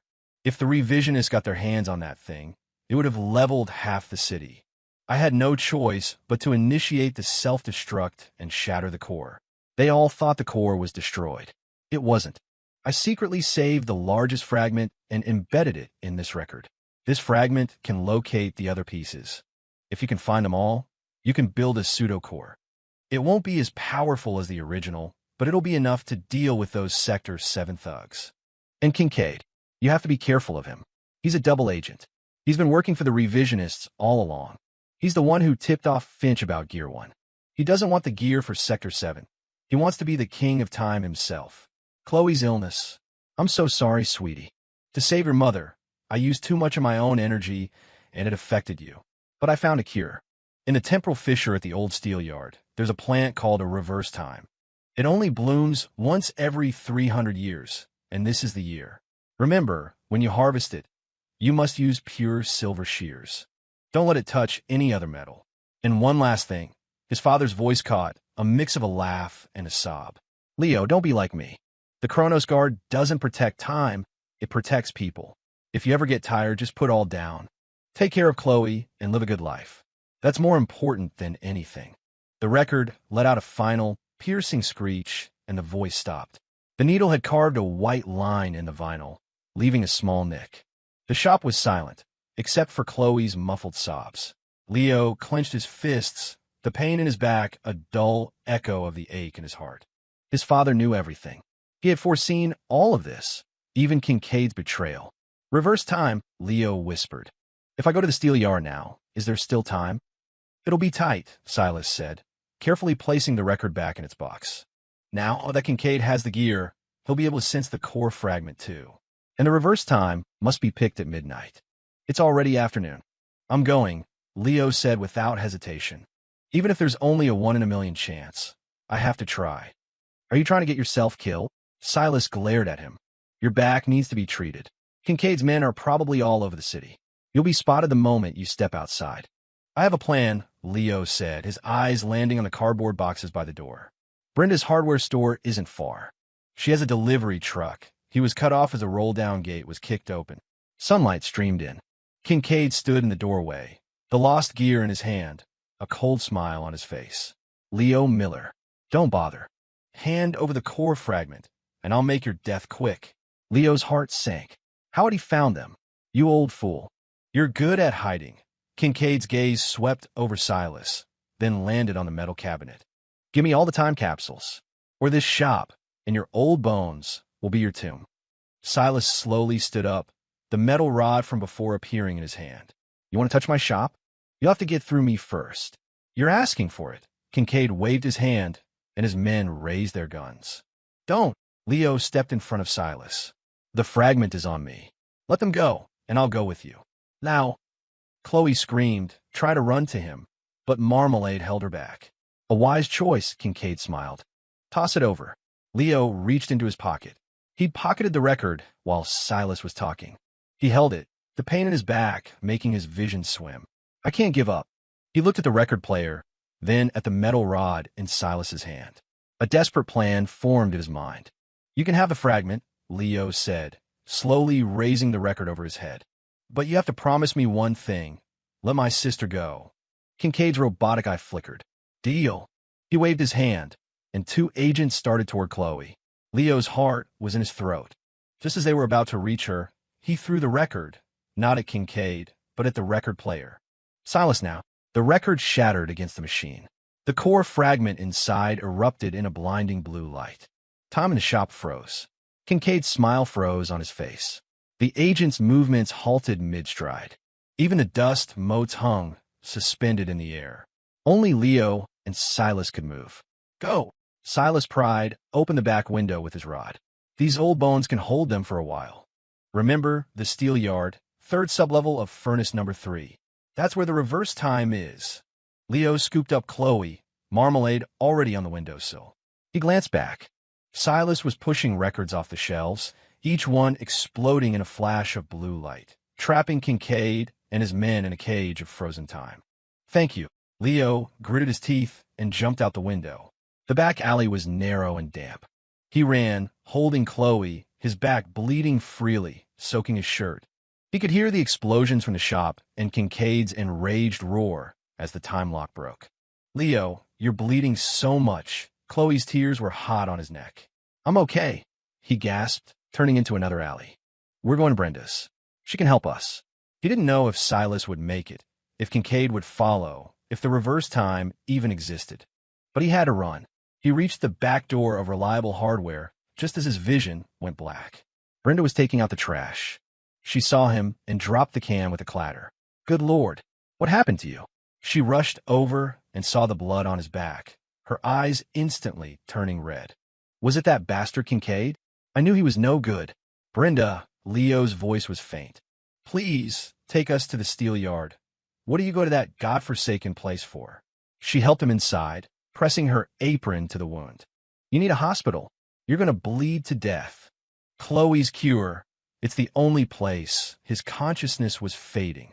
Please. Brenda looked at the sobbing Chloe in his arms, then at Leo's pale face. She bit her lip. Wait here. She ran into the back and came out a few minutes later with a first aid kit and a set of car keys. I'm locking up. We're going now. My husband used to work at the mill. He told me how to get to the 3rd sublevel. Leo felt a wave of relief as his world went completely dark. The last thing he heard was his father's voice from the record. Leo, don't be like me. Live a good life. But Dad, some responsibilities you can't run from. When Leo woke up, the car was already in the steel yard. The setting sun painted the derelict buildings a fiery red. Brenda was at the wheel, muttering curses under her breath. Chloe was asleep on his shoulder. You're awake? Brenda glanced at him and handed him a bottle of water. Midnight's in half an hour. We have to hurry. Leo sat up. His back had been bandaged, and the pain had subsided to a dull ache. He looked out the window. The silhouette of furnace number 3 grew larger in the twilight, like a silent, waiting beast. Brenda, thank you. Don't thank me, she said, turning her head away. Your dad helped my son out of a jam once. I'm just paying back a debt. Leo remembered his father's log. Brenda said I've been forgetful. He suddenly understood. In the memories consumed by the gear, there was so much hidden kindness. The car stopped at the base of the furnace as the moon rose. Leo woke Chloe. Brenda got a flashlight and a pair of silver shears from the trunk. They were pure silver. Down the elevator shaft. There's a ventilation duct on the 3rd level that will get you in. Brenda pointed to the shaft where Leo had fallen before. I'll wait up here. If there's trouble, whistle. 3 short, 1 long. Got it. Leo nodded and took the shears and flashlight. You be careful. He carried Chloe to the edge of the shaft. Marmalade had already jumped down and meowed from below. Leo took a deep breath and started down the ladder. The walls were damper than before, covered in moss. On the 3rd level, just as Brenda had said, there was a ventilation duct just big enough to crawl through. It's dark, Leo. Chloe's voice trembled. Don't worry, I'm here, he said, crawling in first. The duct was filled with dust and cobwebs. The flashlight beam revealed scratch marks on the walls, similar to the ones he'd seen in the clock tower. After about 50 feet, the duct sloped downward, and they slid out, landing hard on the floor below. Leo winced in pain and shone the light around. It was a huge underground space, like an abandoned laboratory, filled with rusted equipment. In the center was a circular stone platform, and on it a strange plant was growing. Its leaves were silver, and it was topped with a single blue flower, its petals glowing faintly. The reverse time, Marmalade yelled. Hurry, it's almost midnight. Leo was about to go to it, but then he froze. Next to the platform, with his back to them, stood a man in a white lab coat. It was Dr. Finch, but he was dead. How could he be here? Dr. Finch slowly turned around. His face was blank, his skin a waxy pale, his eyes glowing a sickly green. I knew you would come, Leo Miller. His voice was like rusted metal scraping. I'll be borrowing that reverse time. Leo's heart was in his throat. He gripped the silver shears. But you're dead. Dead. Dr. Finch laughed, the sound echoing in the vast space. I have long since converted myself into a chronal energy composite. As long as there is temporal energy, I can regenerate indefinitely. You, on the other hand, without the gear, what hope do you have? He raised a hand. The equipment in the lab whirred to life. A multitude of metal cables shot out, striking like vipers toward Leo. Leo grabbed Chloe and ran, the cables whipping past his back and shredding a piece of equipment into scrap metal. You can't escape, Dr. Finch advanced, his green eyes glowing brighter. Give me the reverse time, and I'll make your sister's death painless. Never. Leo hid Chloe behind a large machine. You won't lay a finger on her. He held the silver shears, knowing he was no match for him, but refusing to back down. The wound in his back began to bleed again, and his vision swam, but he knew he couldn't fall. Just then, the lab door burst open. Kincaid and his men rushed in, their guns aimed at Dr. Finch. You old bastard. Dr. Finch's face darkened. Kincaid, you want a piece of this too? The reverse time is mine. Kincaid's robotic eye glowed. I have the gear. Only I can unlock its true potential. As they faced off, neither noticed the reverse time on the platform begin to glow brighter. It was midnight. This was his chance. While they were distracted, Leo crept behind the platform, raised the silver shears, and cut the plant at its base. Stop! Finch and Kincaid roared in unison, lunging at him. The moment the shears cut the stem, the reverse time erupted in a brilliant blue light. The entire lab began to shake. Leo felt a powerful energy surge through him. The pain in his back vanished. His mind was flooded with images. His dad in the lab, calibrating the gear. His mom, smiling at him from her hospital bed. Chloe, healthy, running in the sun. Brenda's son in his school uniform, waving at him. Silas in the record shop, wiping a record. Were these the memories consumed by the gear? When the blue light faded, the reverse time was gone. All that was left were a few drops of blue liquid on the silver shears. Finch and Kincaid were stunned. Where is it? Finch shrieked, lunging at him. Leo instinctively blocked with the shears. The moment Finch's hand was about to touch him, the blue liquid on the shears exploded, forming a protective barrier. Finch slammed into it and screamed in agony, his body dissolving like it was being eaten by acid. No! His screams faded as he melted into a puddle of black goo on the floor. Kincaid staggered back, his robotic eye fixed on the shears in Leo's hand. What did you do to him? Leo was just as shocked. The liquid had that much power. Reverse time energy detected, fusing with host's bloodline. Authority elevated to 20%. Temporal purification unlocked. The blue text explained everything. It was the power of the reverse time. It didn't just cure, it purified corrupted chronal energy. Kincaid seemed to understand. His face twisted with greed. Give me the shears, or I'll kill your sister. He spun around, grabbed Chloe as she ran out from behind the machine, and pressed his gun to her head. Chloe, Leo's heart seized. Drop the shears. Kincaid's voice was crazed. Or I'll pull the trigger right now. Chapter 9. The resonance of shears and gear. The cold barrel of the gun pressed against Chloe's temple, but she didn't cry. She just stared at Leo, her big eyes wide, her small hands clenched at her sides. There was no fear in her gaze, only trust. She was a blade of grass in a storm, unbending. Leo's heart felt like it was in a vice. Cold sweat soaked the bandages on his back. His hand, holding the silver shears, trembled, not from fear of Kincaid, but from the terrifying possibility of making one wrong move. Drop the shears. Kincaid's robotic eye glowed, his finger on the trigger. I'll count to 3. 1. Don't you touch my brother. Chloe suddenly yelled, throwing her small body backward. Caught off guard, Kincaid stumbled, the gun wavering for a fraction of a second. It was all the time Leo needed. Moving on pure instinct, he lunged, the silver shears scything through the air toward Kincaid's wrist. The glowing blue liquid on the blades made contact, and Kincaid screamed as if he'd been burned, his hand flying open. Chloe scrambled away and into Leo's arms. Kincaid clutched his wrist, which was now smoking, his robotic eye flickering wildly. The energy of the reverse time. You've fused it with your bloodline. Leo shielded his sister, holding the shears defensively. He could feel the blue light from the blades flowing into him, resonating with a power deep inside.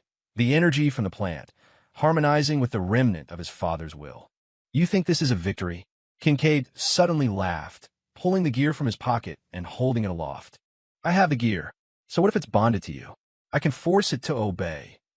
He bit his own thumb and smeared blood across the gear surface.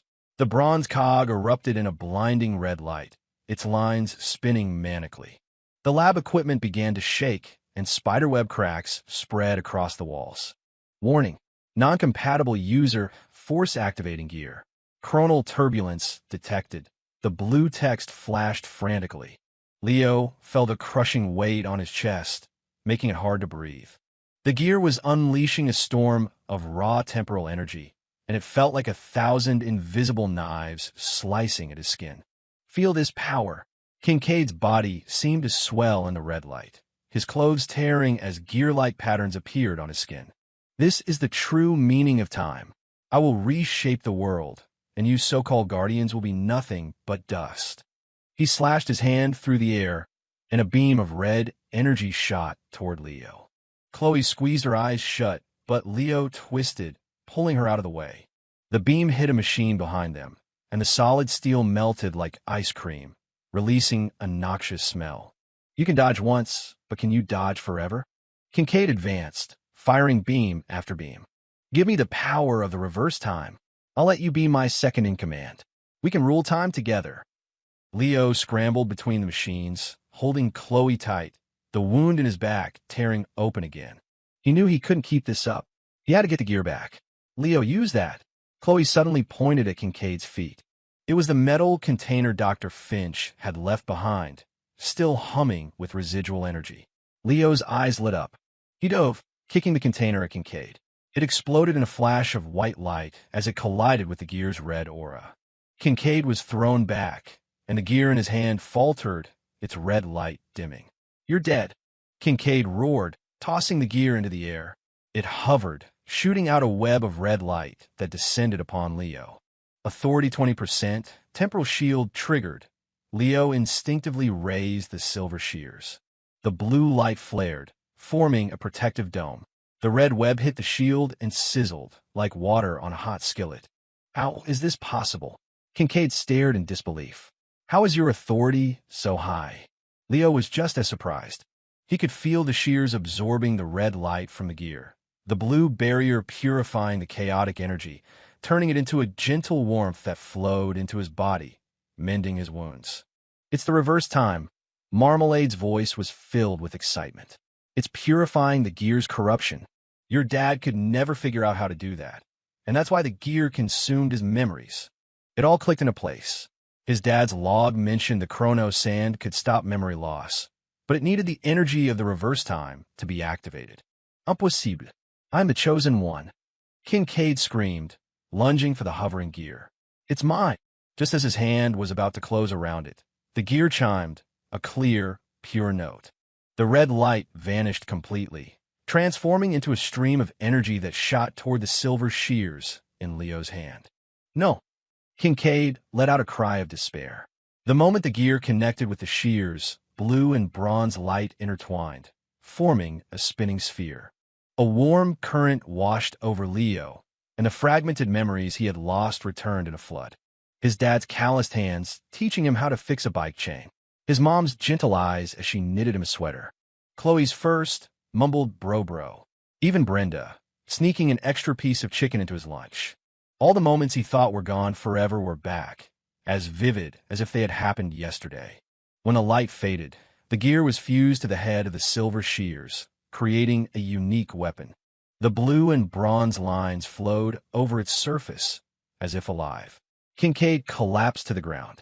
The red light in his robotic eye had gone out, revealing an empty socket. Without the gear's power, he had aged decades in an instant. Why? He whispered, his voice barely audible. Leo walked over to him, the sheer gear in his hand. Because you wanted to control time. I just want to protect the people I care about.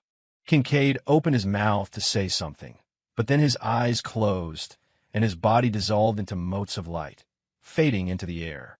He never understood that the gear's true power wasn't in destruction, but in preservation. The tremors in the lab subsided.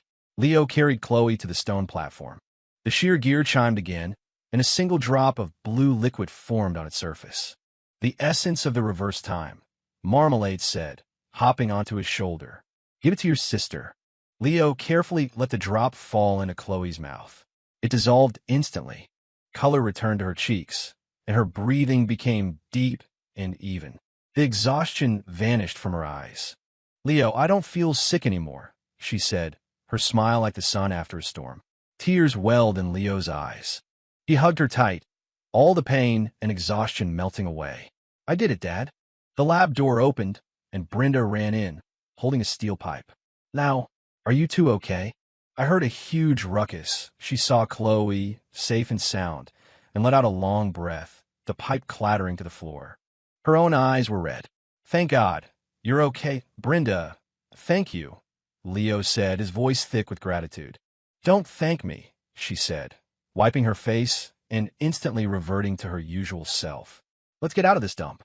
I'm making brisket when we get back. You both need it.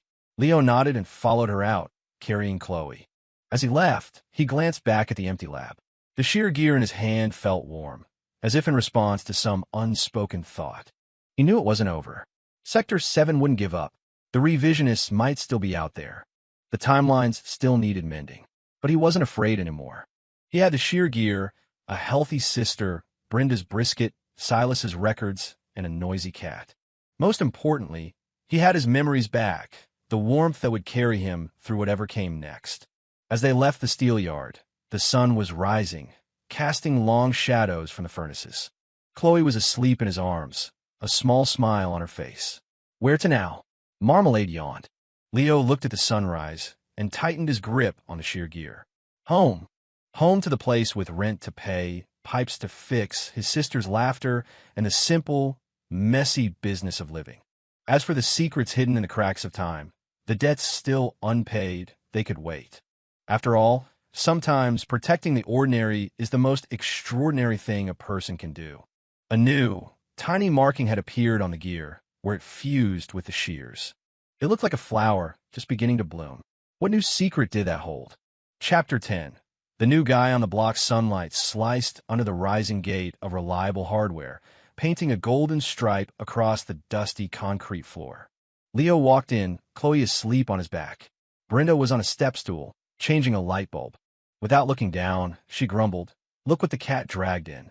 The pipes under the sink have been leaking all night. The floorboards are starting to warp. Get to it. The tone was the same as always, but to Leo, it sounded like a welcome home. He gently laid his sister on the cot in the back room, covered her with a blanket, and picked up his toolbox. On it, Marmalade hopped onto the counter, drooling at a shelf of canned tuna. Brenda saw it, slapped a $5 bill on the counter. Go get yourself a couple cans from the corner store. My treat. Bro. Marmalade snatched the bill and vanished out the door. Leo knelt by the leaking pipe, his wrench moving with practiced speed. As the water flow stopped, he instinctively touched his lower back. The sheer gear was wrapped in cloth, hidden under his shirt, its gentle warmth a comforting presence against his skin. How's Chloe? Brenda asked, nearly tripping as she stepped off the stool. Leo caught her just in time. Sleeping soundly. She has more color in her cheeks, Leo smiled. Thanks to you. Save it, Brenda said, turning away, though the tips of her ears were red. Ms. Rodriguez is coming for the rent this afternoon. I covered you for now, but you owe me. Just as Leo was about to thank her again, the bell on the door chimed. An old man in a gray, perfectly pressed suit walked in. His hair was impeccably combed, and he leaned on a mahogany cane. His eyes were sharp as a hawk's, scanning every corner of the store. Can I help you? Brenda asked, her tone more subdued than usual. This man didn't look like he was here for nuts and bolts. The old man ignored her. His gaze landed on Leo, and then, with unnerving accuracy, on the spot on his lower back where the sheer gear was hidden. A knowing smile touched his lips. Young man, I need to borrow a wrench. Leo's heart skipped a beat.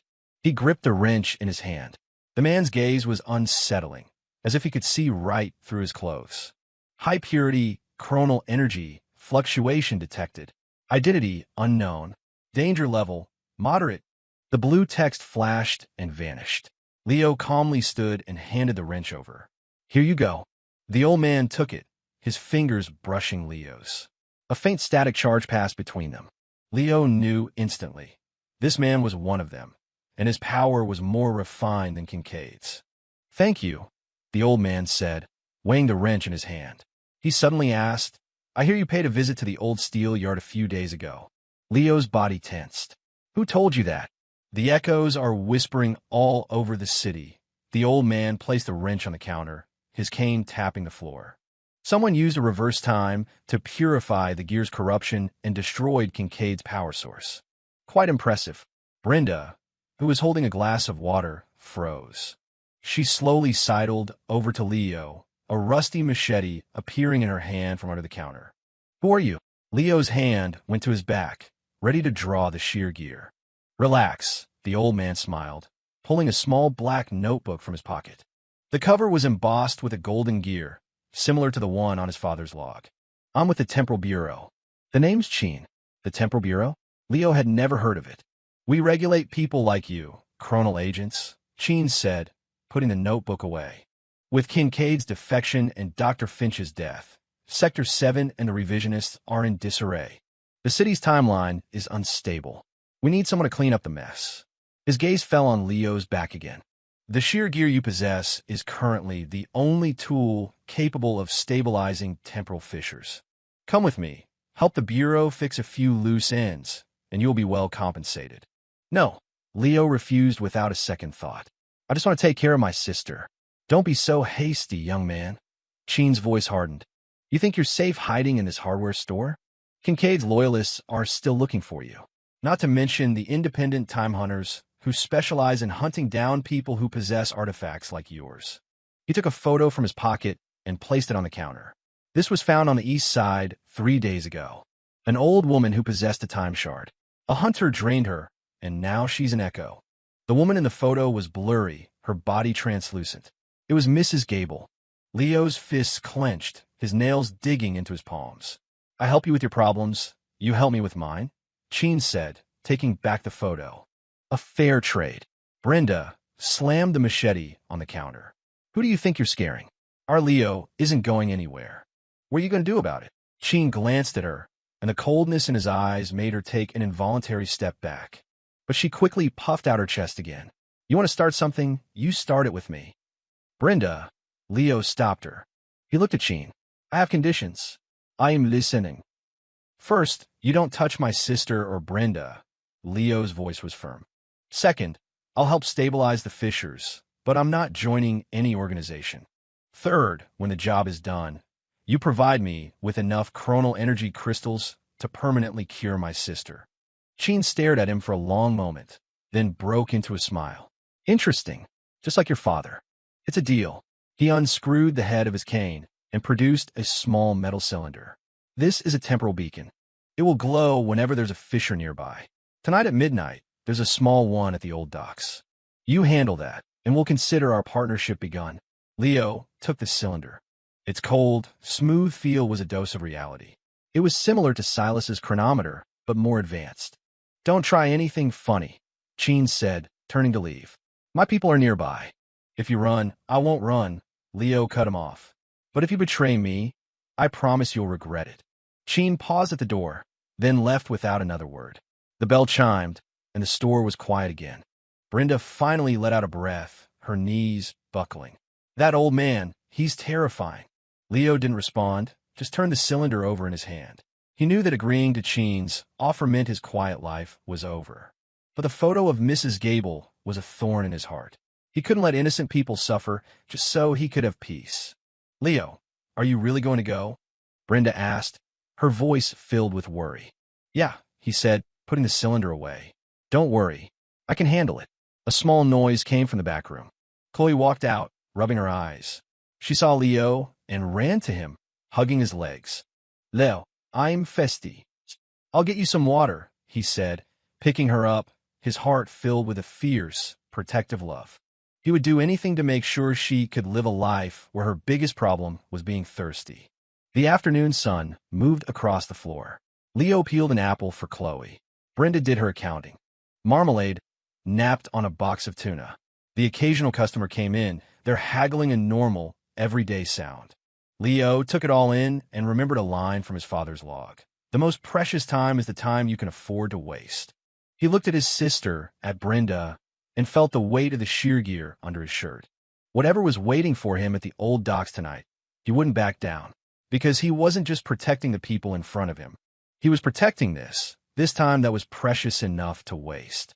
As the sun began to set, the metal cylinder on the table began to glow, a soft green light pointing west.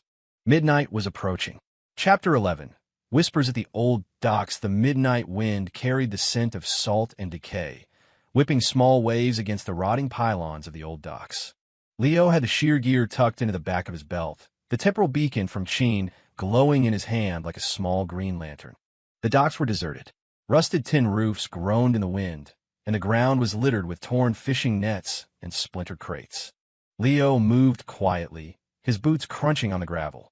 "Beacon says it's just ahead," he murmured into the tiny microphone clipped to his collar, another one of Cheen's gadgets. He'd wanted to bring marmalade, but Brenda had insisted the cat stay behind to guard the store. After 100 yards, the beacon's light began to flash, pointing toward a half-submerged shipping container. The container door was slightly ajar, and a strange purple light seeped from the crack, along with the faint sound of voices. Leo crept to the side of the container and listened. "If it doesn't stabilize soon, the timeline in this whole area is going to collapse," an old voice said. "Where is that kid? Did that old man Cheen lie to us?" "Relax," a younger voice replied. "The Temporal Bureau values punctuality. If he said midnight, he'll be here at midnight." "Punctuality doesn't fix a fissure," the old voice grumbled. "Back when your grandfather and I guarded these docks, we didn't need all these fancy gadgets. A good wrench was all it took to knock a rogue time stream back in line." Leo's brow furrowed. The voice was familiar. It sounded like Mr. Henderson, the old man who ran the clock repair shop down the street. He gently pushed the door open and peered inside. Two figures sat on an old tarp. One was a white-haired old man, polishing a rusty wrench. The other was a young man in a jumpsuit, holding a red version of Leo's beacon. It was Mr. Henderson. Leo used to watch him work when he was a kid. The old man could fix any broken watch, and rumor had it he used to be a foreman at the docks. "Mr. Henderson," Leo said, stepping inside. The old man looked up, his eyes widening. "Well, I'll be. Lau, what are you doing here?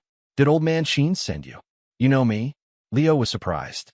"Your dad used to bring you by my shop all the time," Mr. Henderson grinned, revealing a mostly toothless mouth. "You were only about this high, always staring at the cuckoo clock." The young man laughed. "So, you the new guy Director Cheen told us about?" "I'm Mark, Temporal Bureau, 3rd Division. Mr. Henderson is a consultant. He knows the time streams in this area better than anyone." Leo then noticed the strange equipment in the corner. Green waveforms danced on the screens. The purple light was coming from behind the equipment, where the air shimmered as if in a heat wave.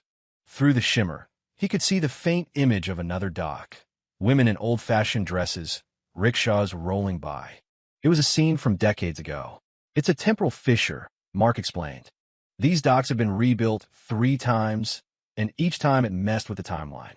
A rift opened up this afternoon. If it gets any bigger, it'll start pulling in the surrounding neighborhood." Mr. Henderson sighed. "I tried the old way. Didn't work. The new time streams are too delicate. They need your new-fangled tools." Leo pulled out the shear gear. The moment he touched it, he felt a faint vibration. It was resonating with the fissure. "Director Cheen said your gear could stabilize it?" Mark's eyes lit up. "Quick, try it. My equipment is about to overload." Leo walked to the shimmering air and took a deep breath. He remembered his father's words from the log. "Time is like water. It's better to guide it than to block it." He raised the shear gear and slowly channeled his energy into the fissure. The gear began to turn with a soft click, its blue light flowing into the purple haze. The distorted air began to calm. The images of the old-fashioned women and rickshaws faded like a receding tide. The waveforms on the screen stabilized. "It's working," Mark exclaimed. But Mr. Henderson squinted. "Wait, there's still a small pocket." Before he could finish, the fissure violently contracted. A powerful suction pulled at Leo, nearly dragging him in. Mark grabbed his arm. Mr. Henderson swung his wrench with surprising force, slamming it into a metal support beam next to the fissure. Clang! The fissure shuddered, then sealed completely. The purple light vanished. Leo gasped for air, his back drenched in sweat.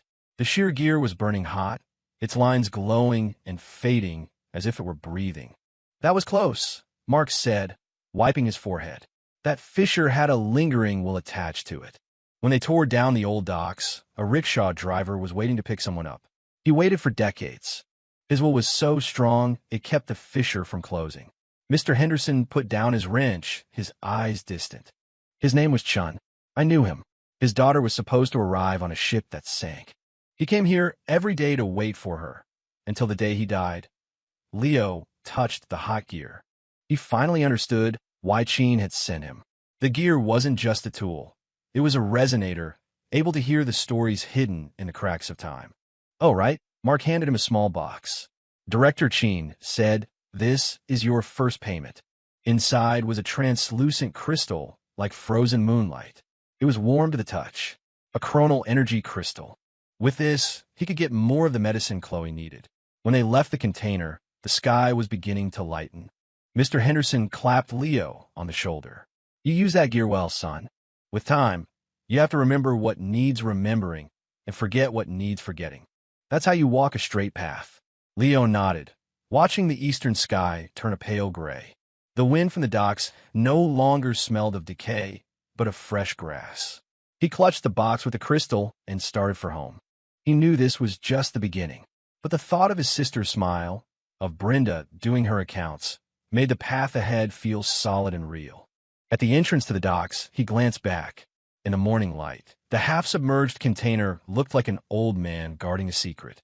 He thought he saw the faint image of a rickshaw driver wave, then dissolve into the dawn.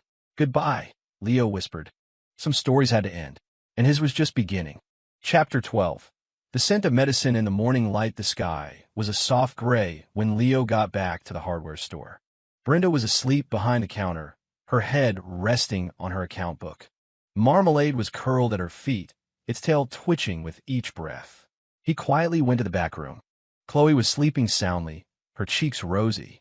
Leo placed the chronal crystal on the nightstand. It caught the morning light, glowing softly. "Now," Chloe's eyes fluttered open. "You're awake?" he said, taking her hand. "Go back to sleep. It's still early." "Where did you go?" she mumbled. "I dreamed you were taken away by shadows."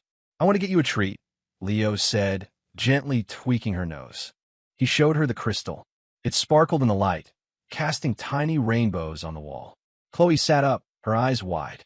"It's sparkly. Like candy. Even better than candy," Leo smiled, putting the crystal away.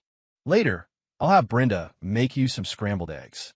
When he came out, Brenda was awake, yawning. "You're back. Everything go okay?" "It was just a small fissure," Leo said, pouring a glass of water. Mr. Henderson was there. He helped a lot. "Old man Henderson." Brenda raised an eyebrow. "He used to run the docks with an iron fist. I can't believe he's still meddling in this stuff." She lowered her voice. "Did Cheen give you any trouble? I don't trust that man." "Not yet," Leo said, taking a sip of water. "He gave me this." He placed the crystal on the counter. Brenda's eyes went wide. "Is that a chronal crystal? Your dad searched his whole life and never found one this big." "Old man Cheen is generous.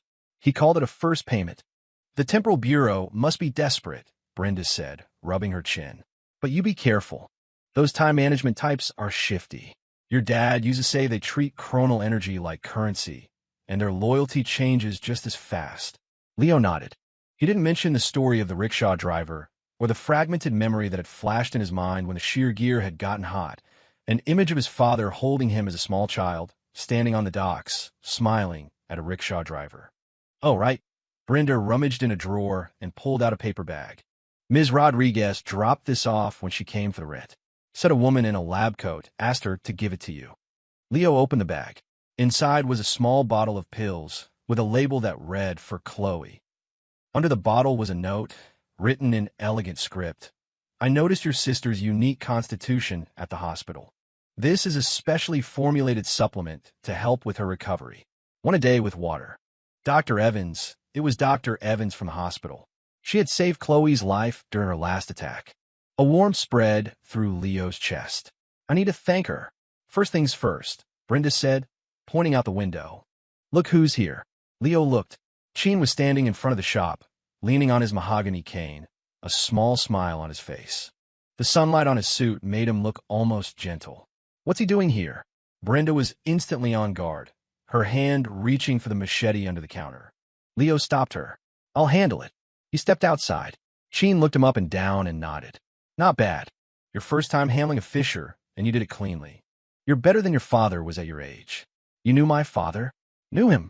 Sheen chuckled, tapping his cane. 30 years ago, on these very docks, your father used nothing but a wrench to fix a timeline that was about to collapse. He was younger than you then, with a broken piece of a gear in his pocket, just like you. Leo was stunned. His father had never told him any of this. The sheer gear you have now, your father entrusted it to me. Sheen's gaze grew distant. He told me to give it to you if he was ever gone. He said the Miller family was born to keep time on the right path.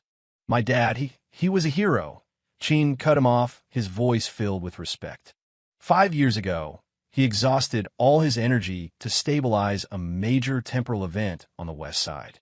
He became an echo, but he didn't die in vain. That area has been stable ever since. Leo's throat fell tight. So his dad hadn't just disappeared. He had. What are you crying for? Sheen clapped him on the shoulder. Your dad hated to see boys cry. He left you the gear, but not so you could live in the past. He pulled out another notebook, this one brown, with a gear embroidered on the cover. This is the second half of his log.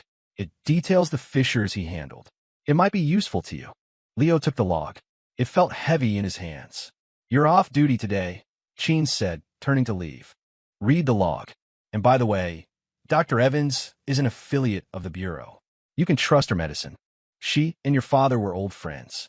As the old man's figure disappeared down the street, Leo noticed a small letter C embroidered next to the gear on the log's cover. He went back inside. What did he say? Brenda asked. Leo opened the log.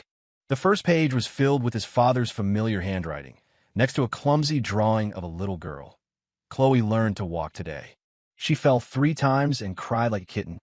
He smiled, but his eyes were wet. Leo, look at me. Chloe's voice came from the back room. He looked up. Chloe was on her feet, holding onto the doorframe, slowly walking toward him. Her face was red with exertion, but she was grinning, showing off 2 newly sprouted teeth. Easy there. Leo rushed over to her, his heart pounding. The crystal and Dr. Evans's medicine were working. The morning light streamed through the window, landing on Chloe's smiling face, on Brenda humming as she did her accounts, on Marmalade's twitching tail, and on the log in Leo's hand. He could almost hear his father's voice, gentle and strong, from the pages. Leo, time is not meant to be chased. It is meant to be protected. He gripped the sheer gear, looked at his sister, and felt a sense of clarity. No matter how many fishers lay ahead, as long as he had these people, this morning, and the faint scent of medicine in the air, he could face anything. Chapter 13. The old map in the log the afternoon sun created a golden lattice on the floor of the back room. Chloe sat at a small table, humming as she colored with crayons. Leo sat nearby, immersed in the second half of his father's log. The pages were yellowed and brittle. The first half was filled with everyday details. The date Chloe first said Dada, the 3rd sweater his mom had messed up while knitting, even a note about Brenda's son breaking a jar of pickles. Leo smiled as he read. The days blurred by the gear were filled with so much quiet warmth. About halfway through, the handwriting became rushed and frantic. September 7th, 2018. The fissure at the West Side warehouse expanded again. It's a shadow of a 1943 munitions factory. Took 3 hours to stabilize. 30% chronal energy depleted. Dr. Evans says if I keep this up, my memories won't last another year. Found an old map. It marks a temporal spring at the old South Side Church. Legend says its water can repair chronal energy damage. I'll check it out tomorrow. A temporal spring? Leo had never heard of it. He kept reading. The next few pages were filled with detailed sketches of the old church. The bell tower supports, the crypt's ventilation shafts, even the dimensions of the priest's fireplace. Taped to the last page was a yellowed newspaper clipping. The headline was illegible, but he could make out the words, 1943 South Side Church explosion. No survivors. Leo, look what I drew. Chloe held up her drawing. It was a lopsided stick figure holding a sparkly star. Doesn't it look like your sheer gear? Leo took the drawing. Chloe, do you know the old church on the south side? The one with the pointy roof. Chloe tilted her head. Brenda says it's full of spiders and I'm not allowed to go there. Brenda came in with a bowl of cherries. That old church should have been torn down years ago. There was a fire there 10 years back that left nothing but the frame. Now it's just a hangout for homeless people. Why would you want to go there? Dad's log says there's a temporal spring there. Leo showed her the clipping. Brenda squinted at it. I think I remember this. My dad was a firefighter. He said that fire was strange. It was a wooden building, but it burned for 3 days and nights and then just went out on its own. The old-timers used to say there was something unholy buried under it. Leo's gaze fell on the sketch in the log. The location of the crypt's ventilation shaft was circled in red with a small note. The spring is where the cross's shadow falls. Requires Gear's blood to activate. I want to go see it. Are you crazy? Brenda slammed the bowl of cherries on the table. That place is bad news. Besides, Cheen hasn't given you a new assignment. Why go looking for trouble? Dad lost his memories because of chronal energy depletion, Leo said, pointing to the log. If the temporal spring is real, I might be able to recover his echo. He couldn't forget the faceless figure in the clock tower, or his last words, protect Chloe. Brenda opened her mouth to argue, but then just sighed. If you have to go, be careful. She grabbed a heavy-duty flashlight from a shelf. This one's waterproof. And take that sheer gear with you. Don't pick any fights you can't win. Just then, the phone rang. Brenda answered. Her expression grew grim. It was Dr. Evans, she said, hanging up. She has a strange patient at the hospital. His skin is hard as wax, and he's secreting a silvery fluid. None of the equipment works near him. She thinks it's chronal contamination and wants you to take a look. A silvery fluid? Just like the goo Dr. Finch had melted into. I'll go to the hospital. The church can wait. Leo stood up and ruffled Chloe's hair. Be good. I'll be back soon. Be careful, Leo. Chloe stood on her tiptoes and patted his hand like a little adult. Outside the emergency room, a small crowd had gathered. Dr. Evans was waiting for him at the end of the hall, her eyes red-rimmed. You're here, she said, pulling him toward an isolation ward. The patient is a homeless man. He was found this morning outside the old church. He was still breathing when they brought him in, but now, she pushed open the door. The man on the bed was a grotesque sight. His skin was a waxy, gray color, and his arms were covered in silvery patterns, identical to the ones on the gear.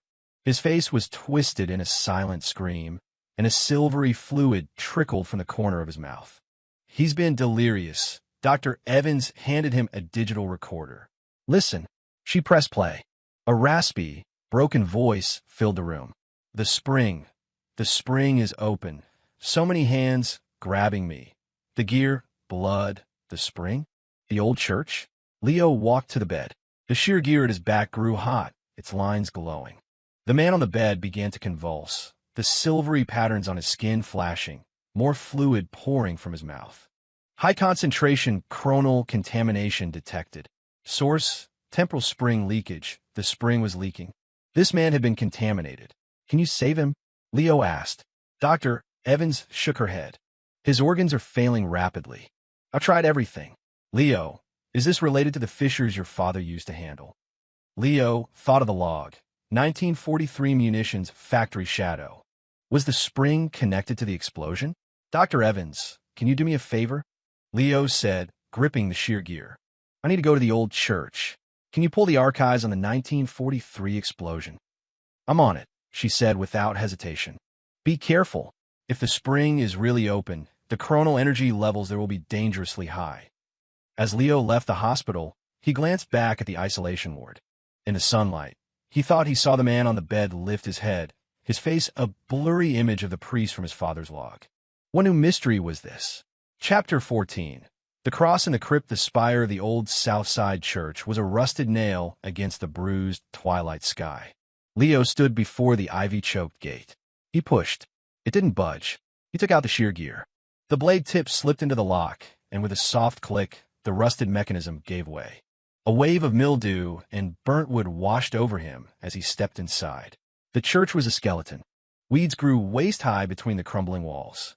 The stained glass windows were gone, and slivers of the setting sun pierced the gloom, mottling the floor with light and shadow. The altar was half collapsed, a crucifix leaning askew, its figure's face blackened by fire. Dad's log said the spring is in the crypt. Leo consulted the sketch and went behind the altar. A loose flagstone revealed a dark opening and a steep flight of stone stairs. He switched on his flashlight. Just as he started down, a flurry of bats burst from the darkness, and he stumbled back. Pathetic, Marmalade, who had stowed away in his backpack, leaped out and shook its fur. "I'll scout ahead." It disappeared into the opening, and a moment later, its meow echoed up. "Coast is clear. Smells awful, though." Leo descended into a spacious crypt filled with burnt crates and rotting fabric. The air smelled of sulfur. The flashlight beam revealed smoke stains and bullet holes on the walls. It was definitely connected to the 1943 explosion. Over there, Marmalade flicked its tail at a wall. A rusted crucifix was mounted on a square stone slab. Leo remembered the log. The spring is where the cross's shadow falls. His flashlight cast a distorted shadow of the cross on the opposite wall. The tip of the shadow landed on a single, discolored floor tile. He pried it up with the shear gear. Beneath it was a metal plate etched with a gear pattern, with a depression in the center that perfectly matched the gear on his weapon. Found it. He fitted the shear gear into the depression and turned. With a low rumble, the wall behind the crucifix slid open, revealing a narrow passageway. A wave of frigid air and the sound of running water flowed out. "Is that the spring?" Marmalade first stood on end. Leo's heart pounded as he stepped into the passage. After about 30 feet, it opened into a circular stone chamber. In the center was a 10-foot-wide pool of black water, shimmering with a silvery film. A stone pillar rose from the center of the pool, a red crystal embedded at its top, pulsing with a faint red light.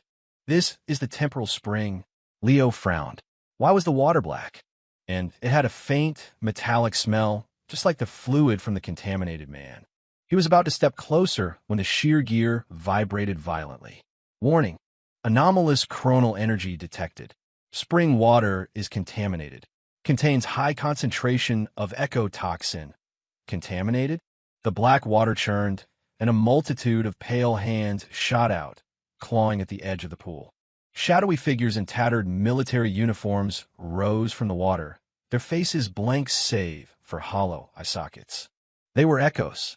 They're soldiers from 1943. Marmalade shrieked. "This isn't a temporal spring. It's an echo graveyard." The figures surged toward Leo. He retreated, the shear gear creating a blue barrier. But there were too many of them. The barrier flickered, and the red crystal on the pillar pulsed faster. "It's that crystal!" Marmalade yelled. "It's drawing them." This wasn't a spring. It was the remnant of a temporal core from the explosion, corrupted by the will of the echoes, turned into a beacon for them. His dad had found the right place, but he hadn't known it had been corrupted. "I have to destroy that crystal." Leo gritted his teeth and charged. The echoes swarmed him, their cold hands grabbing at his arms. He felt his own energy draining, but he didn't stop. He could almost see his father's back, walking through a sea of echoes, a gear in his hand. "I'm coming, Dad." He plunged the shear gear into the red crystal. Blue and red light collided in a blinding flash. The echoes shrieked as they dissolved. The pillar cracked, and the chamber began to crumble. "Run! It's coming down." Marmalade scrambled for the exit. Leo turned to follow, but an echo in a priest's robe grabbed his ankle. "Save them!" Its voice was like static. "The bomb. It wasn't us. The 1943 explosion wasn't an accident." A huge chunk of the ceiling broke loose, hurtling toward the priest.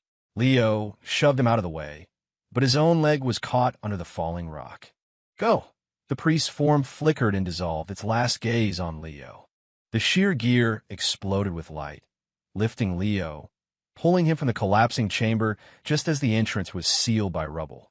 He collapsed in the crypt, his leg throbbing. The blue light of the shear gear faded. A small cross was now etched onto its surface.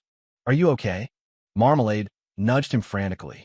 "I'm fine," Leo said, his mind reeling. The priest's words, the contaminated spring, the explosion. What was the secret behind it all? He pulled out his father's log, but the last few pages were water-damaged, The ink bled into illegibility. Only one line was clear. The spring's contamination is linked to the revisionists. They're searching for... The rest was a blur. The revisionists again.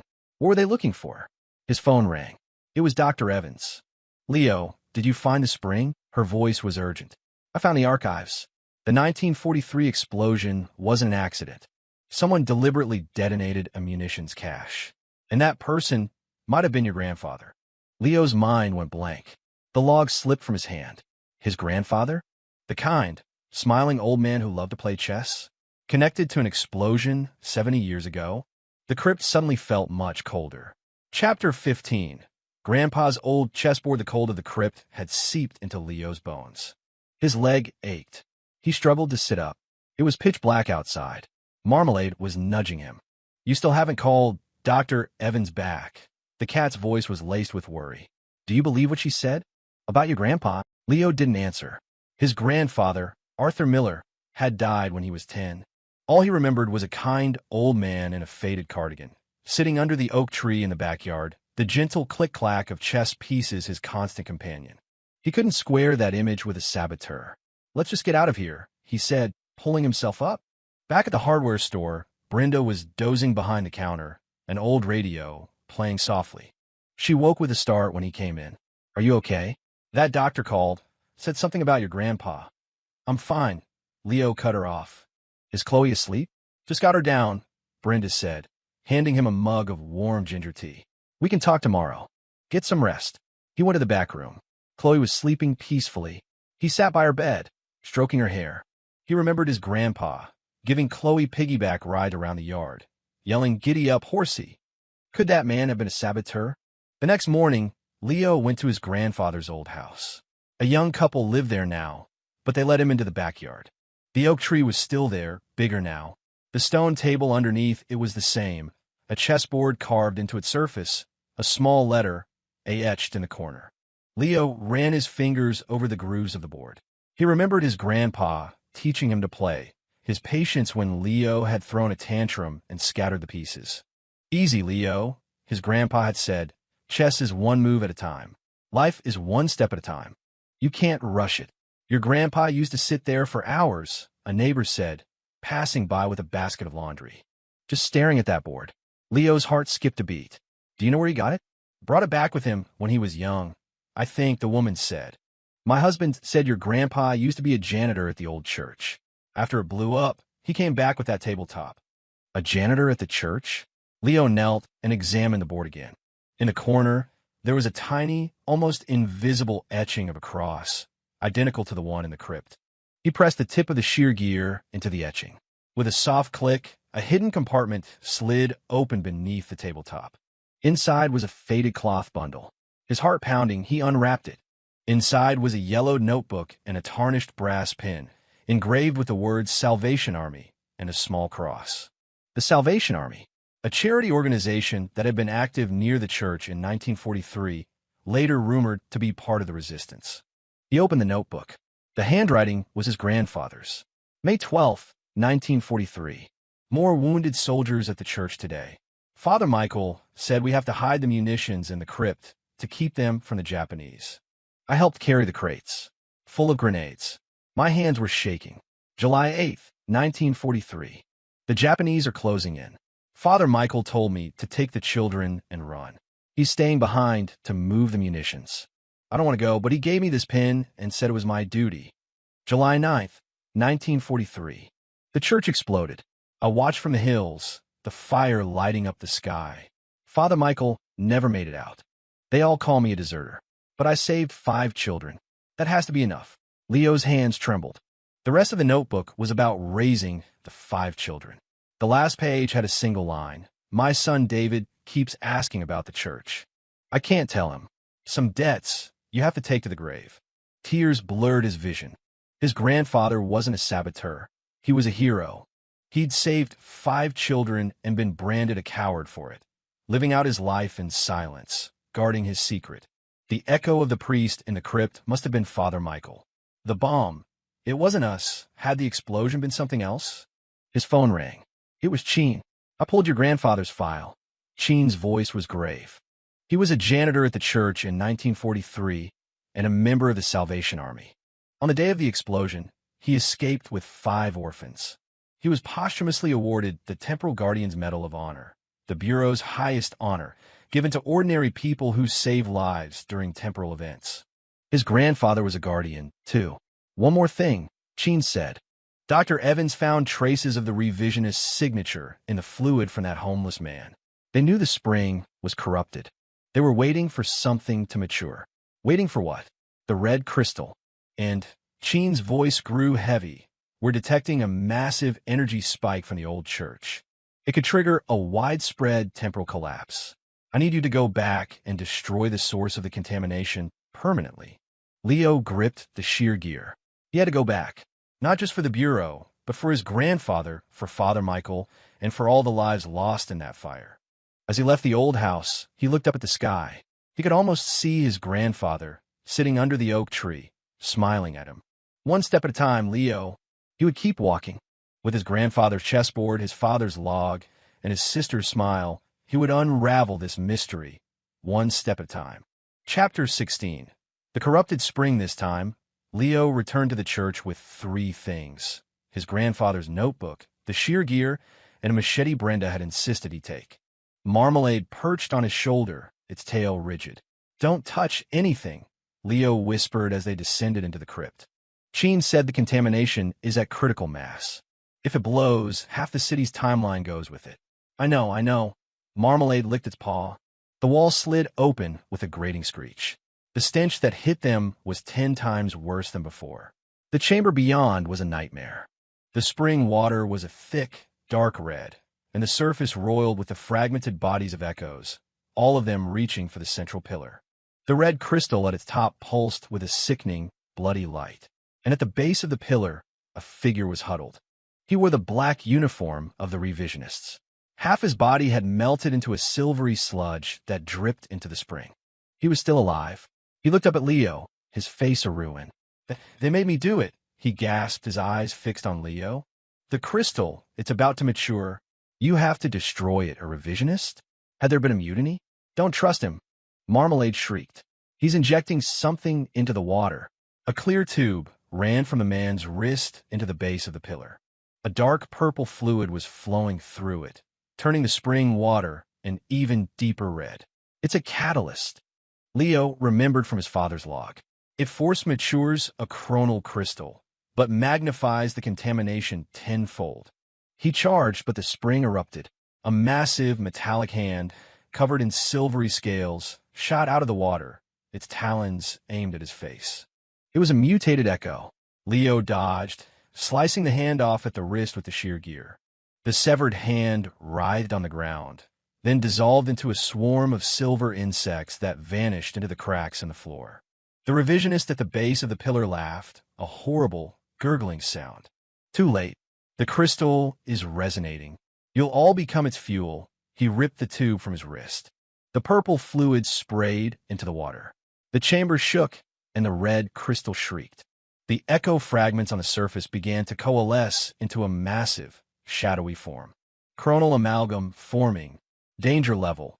Extinction. Extinction level? Use your grandfather's notebook, Marmalade yelled. "The cover has the cross on it." Leo pressed the notebook against the shear gear. The cover burst into a golden flame.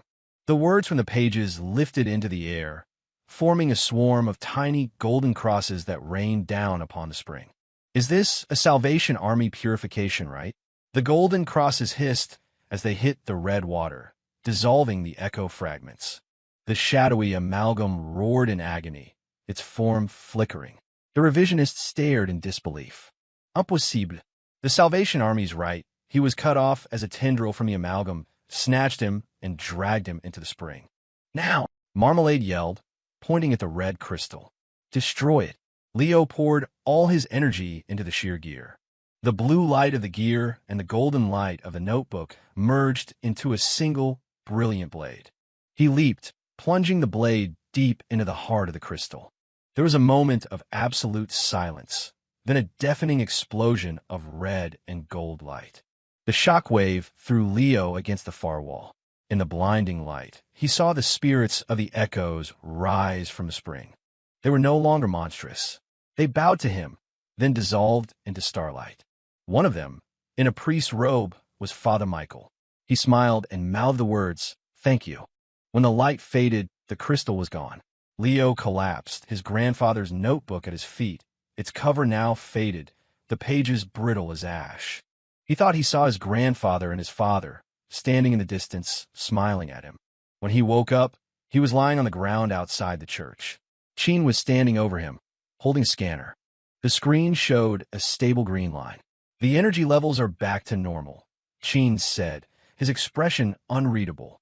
"Your grandfather's notebook, its cover was made from the last of the Salvation Army's holy relics.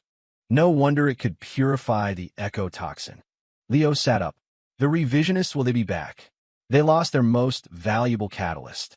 They won't be making a move anytime soon," Chin said, handing him a small metal plaque, engraved with the words, "Temporal Bureau, Special Consultant. This is for you. You can, of course, refuse." Leo looked at the plaque, then at the fragile notebook in his hands. He smiled. "I think I prefer fixing pipes." Chin chuckled. "As you wish. But I'll still be calling you the next time there's a fissure." As Leo left the church, he glanced back. In the sunlight, the ruined building seemed at peace, its spire a gentle curve against the blue sky. Chapter 17. The new neighbor Leo spent 3 days in the hospital. Dr. Evans diagnosed him with coronal energy exhaustion and a mild concussion. Brenda visited every day, her scolding lectures always ending with a container of homemade soup and the phrase, "The faucet in the back is still dripping, waiting for you to fix it." Chloe came every day after kindergarten, chattering about her day and holding his hand tight. Her cheeks were rosy, her energy boundless. The chronal crystal had worked wonders. On the day he was discharged, a car from the bureau was waiting. The driver handed him a wooden box. Inside was a chronal crystal the size of a pigeon's egg. Director Chin said, "This is your payment for destroying the contamination source," the driver said stonily. "He also wanted me to inform you that the old church is being rebuilt under bureau supervision." Leo pocketed the crystal. All he wanted was to go home. When he got back to Reliable Hardware, he noticed the shop next door, which had been vacant for years, was now occupied. "New neighbor," Brenda said, flower on her apron. "Open an antique shop. Moved in yesterday." The sign read the Kronos Cabinet in elegant gold script. A young man in a traditional blue tunic and gold-rimmed glasses was carefully moving a display case inside. That evening, a strange thudding sound came from next door. The shear gear at Leo's back warmed slightly. A chronal energy fluctuation. The next morning, the young man introduced himself. "My name is Shun. A pleasure to meet you." His voice was gentle, but his eyes were sharp, taking in every detail of the hardware store, lingering for a moment on the old clock on the wall. "I see you have some fine pieces here," he said to Brenda, who was immediately charmed. Leo felt a prickle of unease. This man, Shun, was not what he seemed. Later that day, Chloe kicked her ball into the Kronos cabinet. When Leo went to retrieve it, he saw Shun polishing a bronze cog, nearly identical to the original Kronos gear. "You seem interested in this piece," Shun said, offering Leo a cup of tea. "It looks special," Leo said. "It is," Shun smiled, his eyes unreadable. "It's a replica of the first-generation Guardian's gear. A family heirloom. Have you, by any chance, heard of the Timesmiths?" Timesmiths. A secretive group of artisans who repaired temporal artifacts. His father's log had mentioned them. "I've heard the name," Leo said cautiously. "I'm a descendant of the Timesmiths," Shun said, his gaze dropping to Leo's waist. "And you, sir, seem to possess a rather fine artifact of your own." Leo grabbed the ball and left. The shear gear was hot against his back now, a clear warning. This man was more than just a simple antique dealer. Chapter 18. The Timesmith's legacy, Shun, was a quiet ripple in their lives. He kept to his shop, and Chloe took a liking to him, often visiting to show him her drawings. He was always kind, teaching her about the strange objects in his store. One evening, he came over with a gift of sweet cakes and a story. "I knew your father, Leo," he said, his voice soft. "I was there at the West Side fissure. Before he exhausted his energy, he asked me to give you this." He produced a wooden box. Inside was a silver Guardian's medal and half of a schematic, the complete design for the shear gear. "What did he say?" Leo's voice was thick with emotion. He said, "The true power of the gear is not in destruction, but in legacy." Shun's gaze fell on Chloe. "He said to tell you not to be like him, to protect what's right in front of you." Leo clutched the metal. His father had planned for this. Shun wasn't an enemy. He was a messenger. The other half of the schematic is with the revisionists. Shun's face grew grim. They want to use it to rebuild the gear and rewrite history. I've been hunting them for years. He looked at Leo. Only you can stop them now. The core components require the shear gear to activate, Leo said, closing the box. Even with the full schematic, it's useless to them without me. Shun smiled. I know I was right about you. Tonight, they're making a trade for the other half of the schematic at the old factory. I'll go, Leo cut him off. You stay here. Take care of Chloe and Brenda. Shun nodded. Be careful. This is a timesmith's cloaking talisman. It will hide your chronal energy signature. As Leo prepared to leave, Shun handed him a modified wrench. My grandfather made this. It can sever a chronal energy line. Leo took the heavy tool. It felt like he was accepting the weight of 2 generations of responsibility. I'll be back, he said, and melted into the night. Chapter 19. The gear is whole at the factory. 3 revisionists were gathered, one of them holding the other half of the schematic. A 4th man was with them, his back to Leo. As he turned, Leo recognized him, a high-ranking official from the Temporal Bureau. The traitor. Shun appeared at Leo's side. I had a feeling you might need backup. They were spotted. The traitor pulled a gun, but Leo's cloaking talisman, thrown like a shuriken, disarmed him. The fight was on. The revisionists were augmented, fast and strong. One of them produced a black key, pulsing with a dark energy, and inserted it into a device on the table. The 2 halves of the schematic flew together, and the floor lit up with a massive, glowing gear pattern. Chronos gear reconstruction initiated. Danger level, global. Leo leaped, his shear gear clashing with the black key. The impact sent a shock wave through him. Your gear is incomplete, the revisionist holding the key cackled. Leo remembered his father's words. The true power is in legacy. He looked at Shun, who was fending off the traitor, and understood. He plunged the shear gear into the center of the glowing pattern on the floor. The pattern reversed, sucking the dark energy from the black key into the shear gear. Impossible. The revisionist screamed as the key in his hand dissolved into dust. You don't get it, Leo said, his father's metal hot against his chest. The gear isn't a weapon. It's a shield. The shear gear flared with a brilliant light, absorbing both halves of the schematic. The pattern on the floor faded. The factory fell silent. It's over, Shun said, tying up the traitor. The schematics are destroyed. The revisionists are finished. When Leo returned to the hardware store, the sun was rising. Brenda was making breakfast. Chloe ran to him with a new drawing. 2 figures holding hands, one with a wrench, one with a shear gear. Shun said, "You're a hero, Leo." Leo picked her up and kissed her forehead. "I'm not a hero, sweetie. I'm just a guy who fixes pipes." Shun was at the door. "I have to go. There are other timesmiths I need to find." He handed Leo a piece of paper. It was the complete schematic for the shear gear. Next to the drawing was a new line of text. Guardian Leo Miller. The legacy continues. Shun smiled, then turned and walked away, his blue tunic a fading splash of color in the morning light. Sunlight filled the small shop, landing on Chloe's drawing, on Brenda's sizzling pan, on the shear gear in Leo's hand. It hummed softly, a gentle, steady warmth. Leo knew there would be other fissures, other echoes, other battles. But he was no longer afraid. He had people to protect, a legacy to uphold, and a home to return to. And that was more than enough.